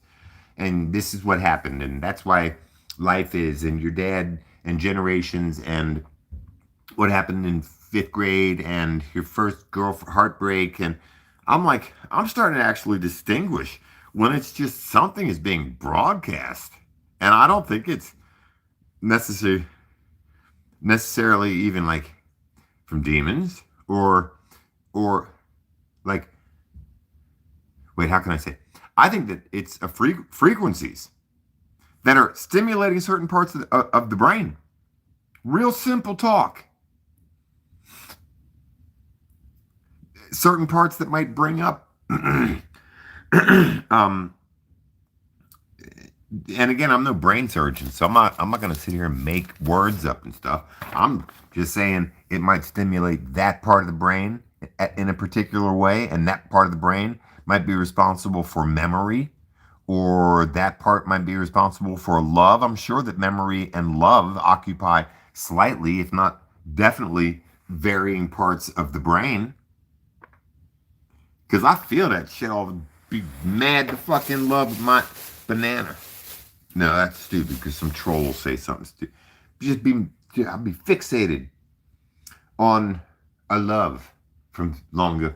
Won't even think about it. Wasn't even in love, but sit there start crying over some shit. See a dandelion and be like, I remember the first flower I bought that bitch. Something dumb shit. Or this overwhelming remorse over some shit.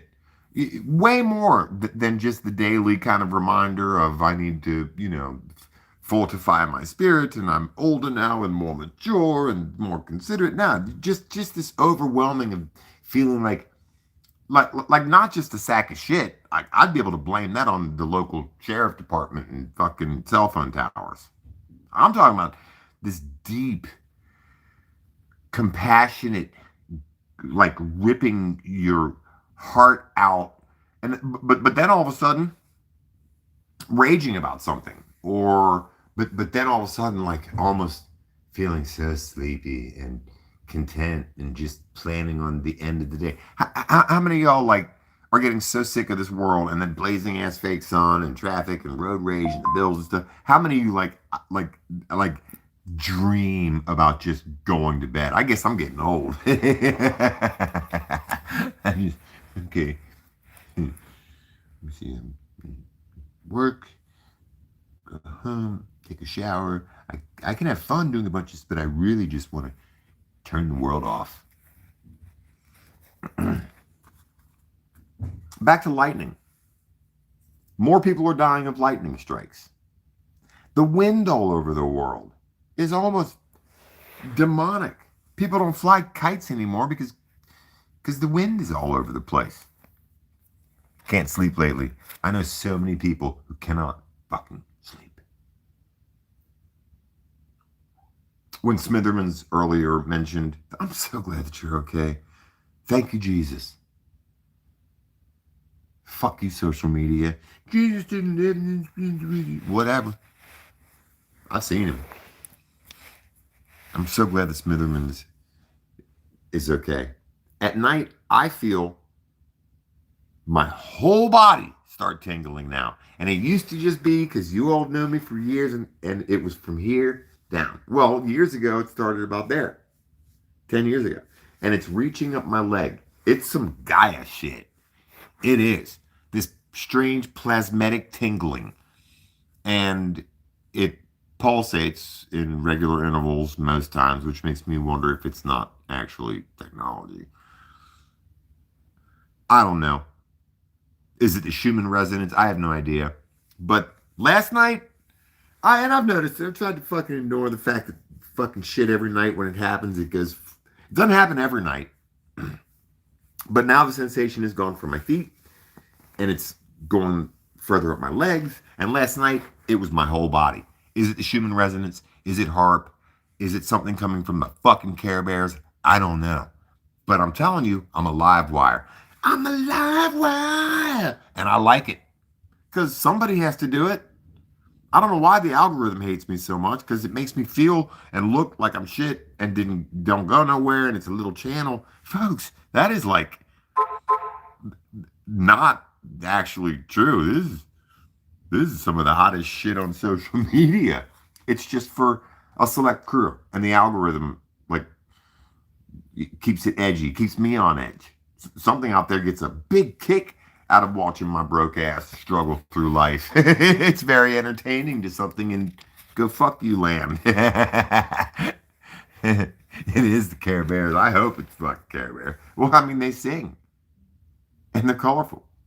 And everything they have is made out of clouds and shit. That feels great on my lower fucking back.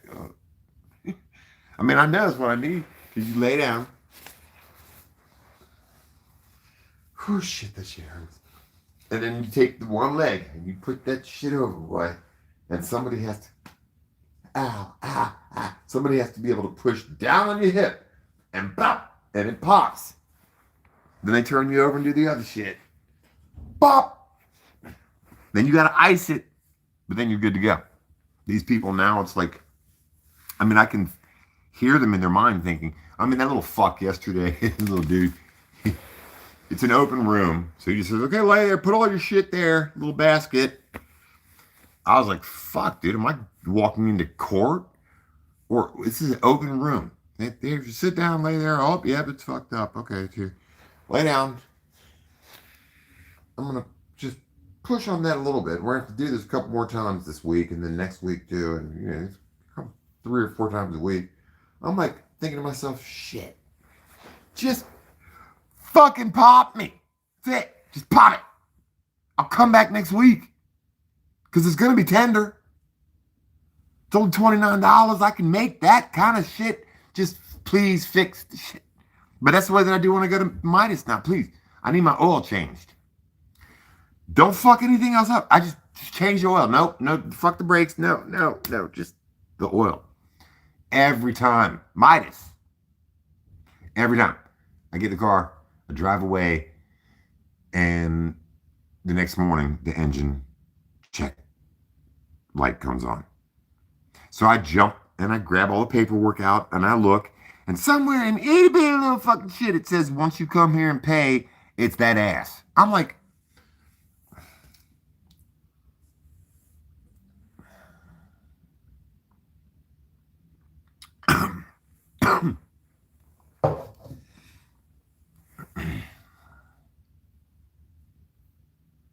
and I'm having fun during this video, so I'll just be really honest. You know, I started a TikTok channel. TikTok. I quit 4 months ago to share my Sky videos. I didn't know that it's full of people who need Telegram. I don't even know what Telegram is. And I figured, well, shit, how come you need a secondary phone number to reach people? And it's girls from China and shit. And I thought, well, you know, I'll call one of these people and say, look, okay, I want a back rub. That's it. I need you to do what I say and kink the shit. And I thought, Seven, that is the most alcoholic, retarded, irresponsible, dangerous, stupid shit I've ever heard. You are a naive, fucking, like psycho romantic weirdo. But, you know, I'd be great in a comic book, though, the Seven. There's only one per eon, and they're all fucked up. But lots of fun. And they can sing with Care Bears. I mean, even Grumpy Bear can carry a tune. Shit, where do you think the blues came from? Grumpy Bear. No, what time is it? It's only 10:05.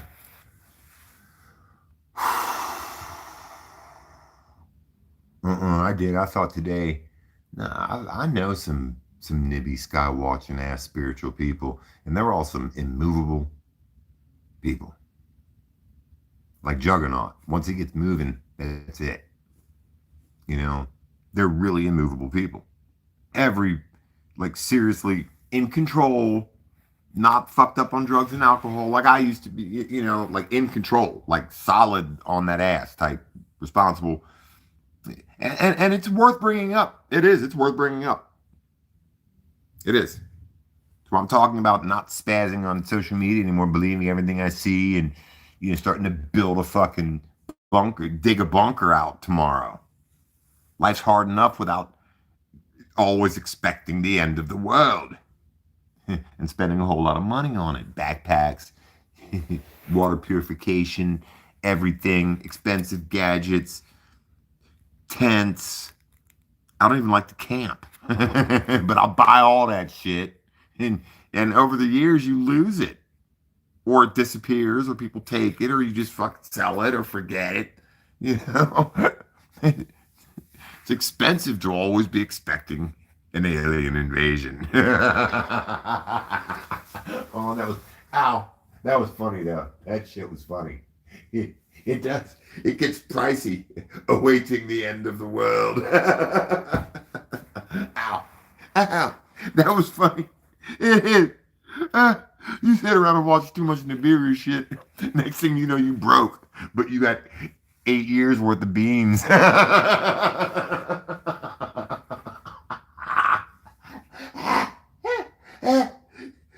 6 different calibers of bullets, and he shot one in a decade. And broke as fuck. I'm telling you, somebody has really made a fool out of me and a whole bunch of people who think the Anunnaki are gonna, come and give us all invisibility capes, jet boots, and a flashy sword. I call it G.I. Joe mode. I did 10 years ago. I learned about Jade Helm and shit, and I've seen certain things in the sky. Something is coming, but I went and bought everything. Fucking camo. I didn't even look at the sizes. I just buy it. Oh God. Wake up every day, look out the window, and at the end of the world. Oh God. Get a grip, Sev. Get a grip. Well, I'm obsessive compulsive and a little weird. Very weird. I grew up in the woods. Literally, like, my parents just kept us in the woods. My dad was a madman, and my mom was a witch. Somehow the combination didn't quite mix. And that's their words. We were little rock and roll trolls. I mean, we were like one of the first mixed families in Cincinnati, so we didn't exactly get paraded around. Just kept us in the woods. I quit. And that's why I'm talking about our steadfastness, our firmness. When we plant our feet, we can't be moved. We've all been through some shit. And yet it will serve us in what's to come. Because it's already here.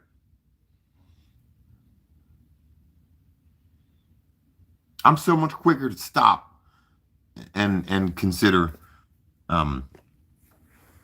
what my next step involves, who it involves, and what effect it's going to have on people. I'm more willing to give. When I drive down the street and there's somebody standing on the road with anything will help or something, I give him a fucking honey bun. Yesterday I gave a man a honey bun after work. Gave him a cold ass water. and a honey bun. And he said this to me. He said, "Man, you made my day." I was weak. I was so happy because he meant it. I was heading to the office to go clock out. I thought, yeah, shit. So I looked at my honey bun. I was like, that is a badass little box of honey bun. They're all like that too. They ain't mushy. Look, this motherfucker's in good shape. That's a classic.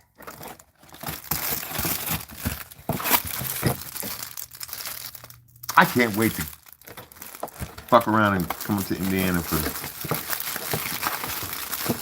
So let me end this video, because. Well, I mean, not end it, just me.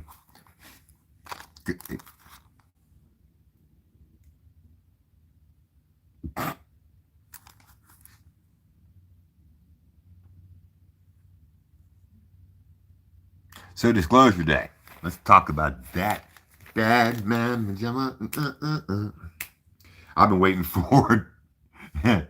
And I see how gullible I am sometimes. But not really though, because I got my daddy's street sense, like, shit. Disclosure day. Then Trump lost his shit. Obama could have cared less. And hold on, I gotta go wee real quick, huh?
I mean, look, let's face it.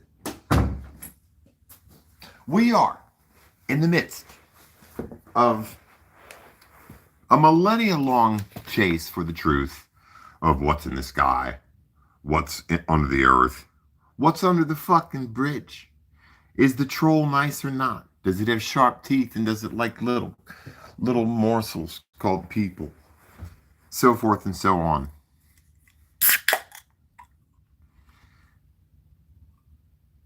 But never in history has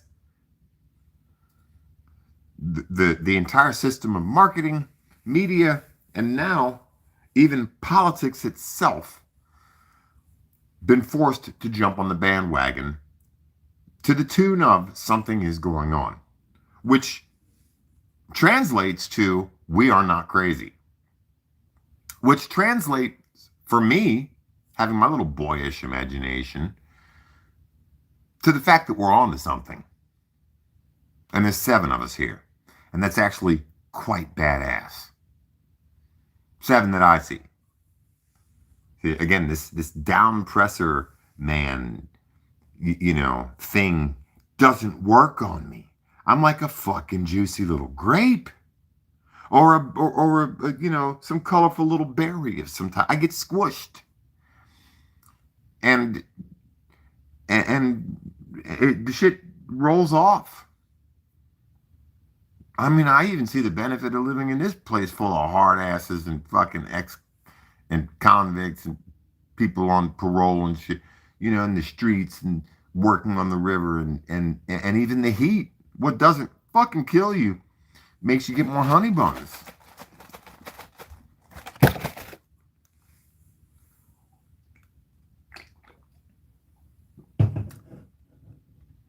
Disclosure day. I'm all hyped, and then Trump goes nuts. I start paying a little more attention, but then I realize that it shows dude with the thing in his teeth. I haven't seen it. I don't want to, because even during the hype getting all built, I saw a dude with the mouth guard looking like that dude that died of a heroin overdose that was the actor in Hunger Games. So I already didn't like it. It looked like it was going to be too much about the introspective mind, and the red bird and the deer looked fake. So I just kind of thought,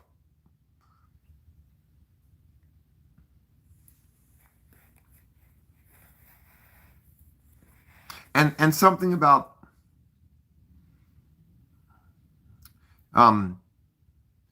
been there, done that, as the world is kind of continuing on, as there, I mean, I'm even wondering, I'm just being real with you folks, if so much of the footage of UFOs, especially the cool ones now, the 4D ones, I bought you flowers, brr, we talk for hours, I just get so mystified. And I'm like, Seven, are you allowing some of the great Uncle Skin? Are you allowing some of the deeper parts of this deception to really, really get into you? Because you're into this shit. Don't act like you're not. Don't get on YouTube and be all like, hey, everybody, I'm talking about honey buns and how to survive the hood. Shoo. No. I'm experiencing tremendous cognitive dissonance because I have seen incredible unidentified craft. Sober, no questions asked, sometimes with people, usually alone, which is interesting. I could do a whole 5-hour video. I've done 5-hour videos before on simply focusing on the fact that people like you and I perceive things maybe more acutely. Maybe we see a little bit on the other side of the mirror. Who knows? But our power of perception usually is heightened, not just visually, mind you, but all of our senses, including the unseen senses, including precognizance, seeing tomorrow or dreaming of something in the future and having that shit pop off just like the fuck it was, or being slick enough to do like some of us do, which is do a video about it and then have the shit pop off and have that kind of proof. That kind of a core of trusting yourself beyond even doubting, for the sake of being a mature grown-ass person who invests money in stocks and real estate and shit and whatever, not thermal socks, in bulk, in case the world gets colder.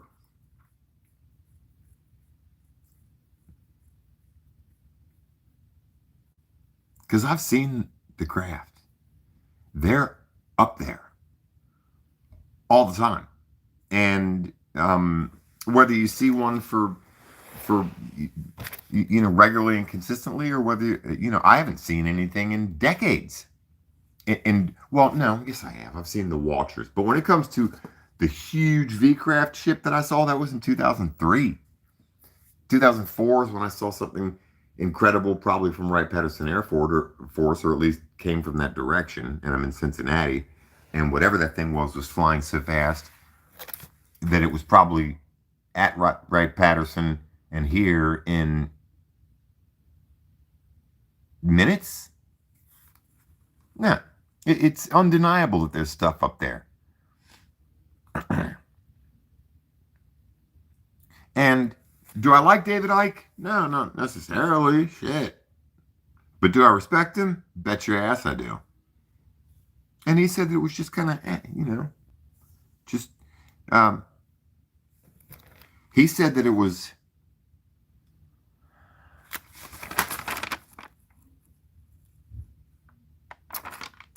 sort of a predictive programming in a type that in the movie the aliens were our friends and we were empathetic towards them, and they were, I guess, trying to do what's very Steven Spielberg-esque, and which is why I didn't go see the fucking thing. They're trying to impart on us what we should be doing right now, which is, I didn't go see it. I don't know. Empathizing with an alien species, E.T., Close Encounters of the Third Kind, where they're really going to honey bun me up and play some music. I mean, I'm kind of like ready to meet these motherfuckers, right?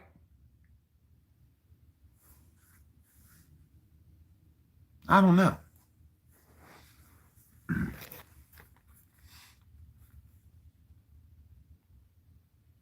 I mean, not watching David Icke. And then I bounce back to looking at my honey buns and considering that David Icke is a big ass channel, and is right along with the massive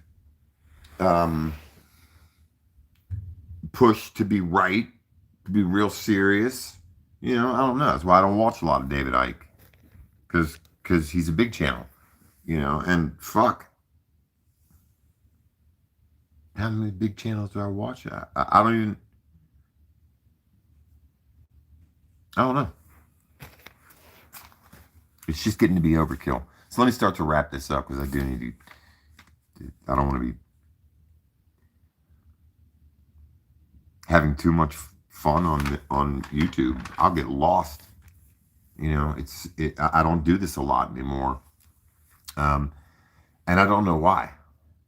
10 years of really enjoying just taking some notes and raging on here, and I just feel like probably, aside from the suppression, which is just incredible, as somebody mentioned earlier, it's like, aside from that, I think everybody's experiencing some overkill. And like I said earlier, I'm pretty certain that, again, my buoyancy and my ability to see with my third eye through suppression, through, going from looking like a little channel that might be growing to something that barely makes a blip on any radar. But that might be the point. That might be the entire point. I don't have to explain that any further, or else you wouldn't get the point. It might not be for everybody. Everybody out here isn't firm. Everybody watching out of you right now can't firmly plant your feet and say, fuck it. A comet could hit right now and it would crack on, it's going to crack on my head. Not everybody watching, not everybody in this world right now is fucking immovable. Unshakable. And probably only one or two of you got some honey buns that you could give to somebody on the street. I'm just saying, there's a unique, special quality to people like you. And not just people that watch this stupid ass little fuck channel. Anybody interested right now, anybody who's curiosity. Even the ones who don't know that they're starting to hoard, that they're letting their businesses go to fucking shit. like most chiropractors, and definitely fucking Midas. From quality everywhere is going down, while prices for everything is going up. Think about that.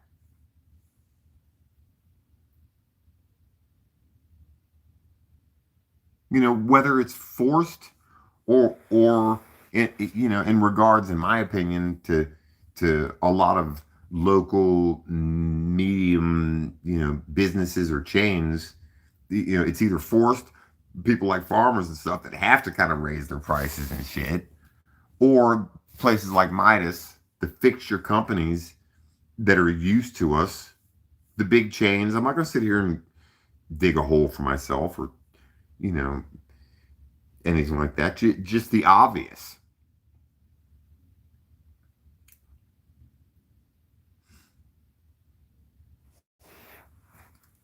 And quality has gone down.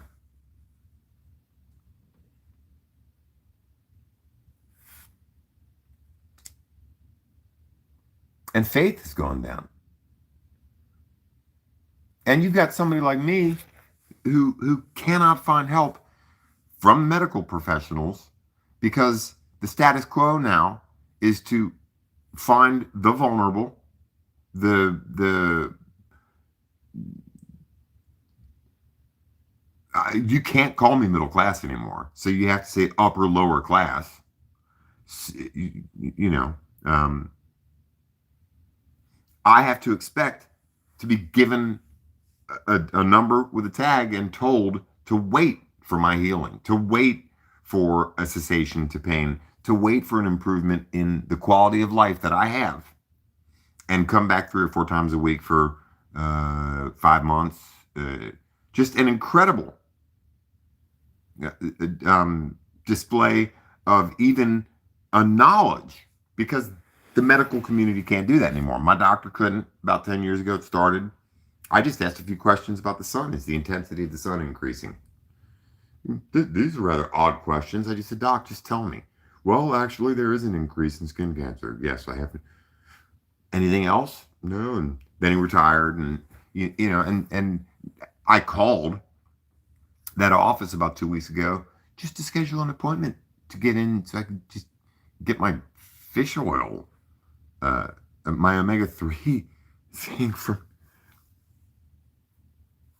And they said that it's a year out to make an appointment. I mean, I remember when I used to go to Children's Hospital just for normal visits for my kids or whatever, be pretty wide open. You could find a seat in the lobby type shit. Now, you go to a children's fucking hospital.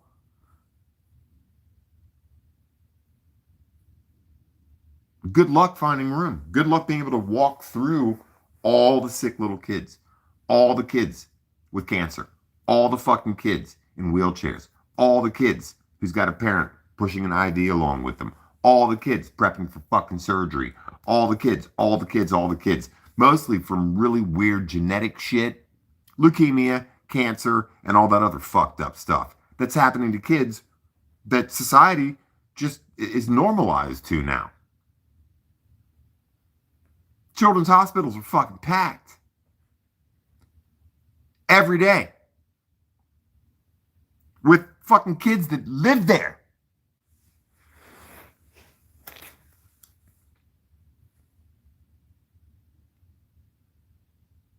And you can look into it yourself in terms of, not just birth rates, per capita, per country and stuff, but I'm pretty sure, because this came from my mentor, the Professor Logan, and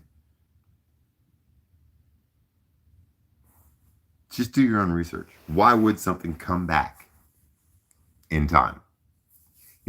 Because I'm talking about, agreeing with David Icke to a degree, and yeah, I'm wondering, about the vastness of space and stuff, but I do agree. I've never really thought that interstellar travel sounded very possible, simply because there's debris out there. random debris. And I'm not sure. I know that's part of what quantum computers are being made for. Believe me, I do. AI, but not even AI will be able to map out. And I'm not even talking about super distances. I mean, travel within the solar system, in my opinion, at a tenth the speed of light, would be catastrophically dangerous. I've never thought that interstellar travel sounded too realistic. Wormholes, fucking beam me up, Scotty. Pop a couple of mushroom caps and have a really dark beer or something. What? Science fiction make believe. Um, whatever is happening around us, the wormhole just gets deeper and deeper, and it does get stranger and stranger. But these missing scientists, I'm telling you, and I can't help it. I'm in love with Amy Eckhart, and she was talking about, ultra dimensional beings called P42, I believe, and then P50 something, P48s and P52s. Humans from a far, far distant future that come back here. And like I said earlier, for decades now, I've heard the whispers of the fact that humanity, with its self-imposed exposure to radiation and many other chemicals, may be on a crash course for rendering itself impotent in the future.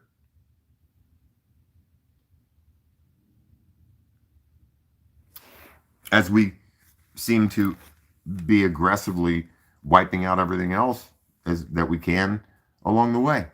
And, and like that guy said, folks, like that guy that worked at JPL said, and if one guy from JPL said it, Peter Kalmus. If Peter Kalmus said it in 2006 and believed it, then you can bet your ass that almost everybody in the fucking scientific community, everybody in the legal community, everybody in the financial community, everybody in the minerals community, everybody in the agriculture, they all know that we could have saved the world by the time we'd gotten to 2020 fucked up 6, and the world is just now about to start heading towards Road Warrior mode.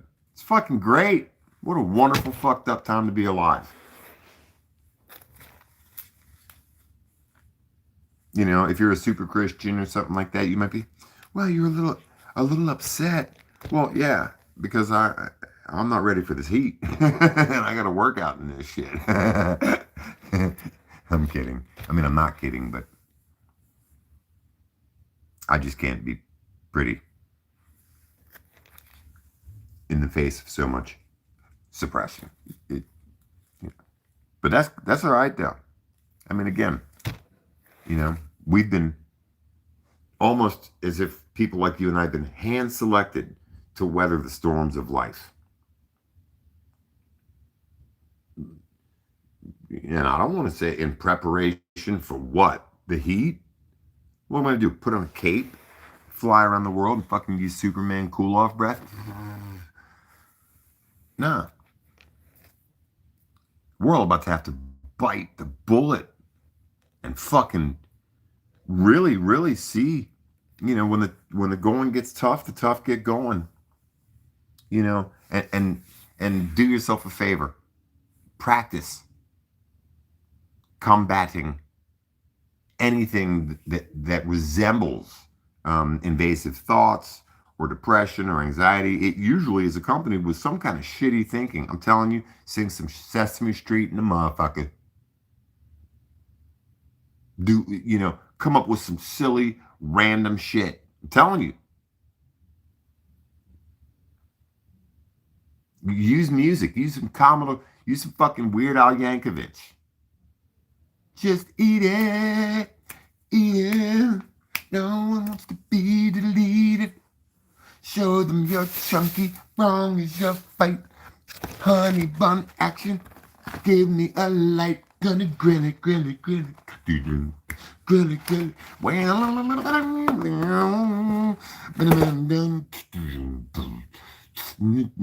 It took me about a month, but the shit works, man. Shitty thoughts about anything from the size of my dick to fucking back pain to, well, back pain, that's different, but how much money fucked my bank account and shit. Why did I even buy this? Because, fuck, got this for it. Yeah, but I just see through that shit in a black cat and a motherfucker. So, I hope I made some people laugh tonight. I hope I made some people hungry. You know, life is like a box of honey buns, y'all. Motherfuckers last forever. And fruit, you know, it's cool, man. Keep it cool. You know, I actually feel guilty if I buy me some fruit and don't eat it. You know, there's something about people like you and me now where we will feel fucking guilty if we yell at a bird or don't even tell me about killing a spider or stepping on something now because, nope. Nope. There's something beautiful about being alive right now. And there's something critical about people like you and I who can be alive in the face of adversity and accept that as the world starts to say, oh, there is something weird going on, that we don't have to go, oh, I've been trying to tell you that for some nerdy shit. I said that. Fuck. No. You know? As the world gets greedier and shit, you know, just keep looking up. I do. Now, you know, people sort of soon they'll start, what are you looking at? You know what I'm saying? Let me pray real quick. Lord, I pray that people, composer, I'm sorry, because that Lord shit is part of that fucking grimoire, grammar. It's two different words. It's a spell. Grammatically correct. Every time you say grammar, you're saying grimoire and glamour. So composer, he who wrote the song, and I know you can't go back and change it or else it wouldn't be a cool ass song. And yes, it's got its sad points and minor notes, but you wrote it. We're in it. I pray that everybody here tonight be able to tap into somewhat of what I tried to express, is that there's something special about every one of us. Nah, I don't think it. I know it. Every one of us. Everybody that heard this tonight or is still listening, protect their families. A lot of them love animals and have animals. Protect their animals. There are a few of them right now who I know you're going to bless with some kind of a miracle. Financially, spiritually. I pray peace and a calm like I'm experiencing. One of just being smooth with it. Like somebody said earlier, just being all right with yourself for about an hour or two. You know, hopefully I am the only one sitting here talking about some voices and, you know, anxiety and a reminder of stupid stuff from the pet. But if I'm not the only one, let my advice of just singing something from Oliver Twist or making something up, a ditty, you know, making fun of the evil that surrounds us and that wants to remind us that it's in us and it's not. You clean that shit up on Calgary. And thank you for making me a 7, because it's hurt most of the time. But now maybe I'm a little worthy. In Jesus' name I pray. Selah. Love you all. Feel me some little bit of, I might even start doing some push-ups. I've been at work now 3 months, coming up on 4 months. And I'm pretty giving this my whole big factory kind of. And I don't really think the boss watches me on no cameras and stuff. I'm going to start doing some push-ups.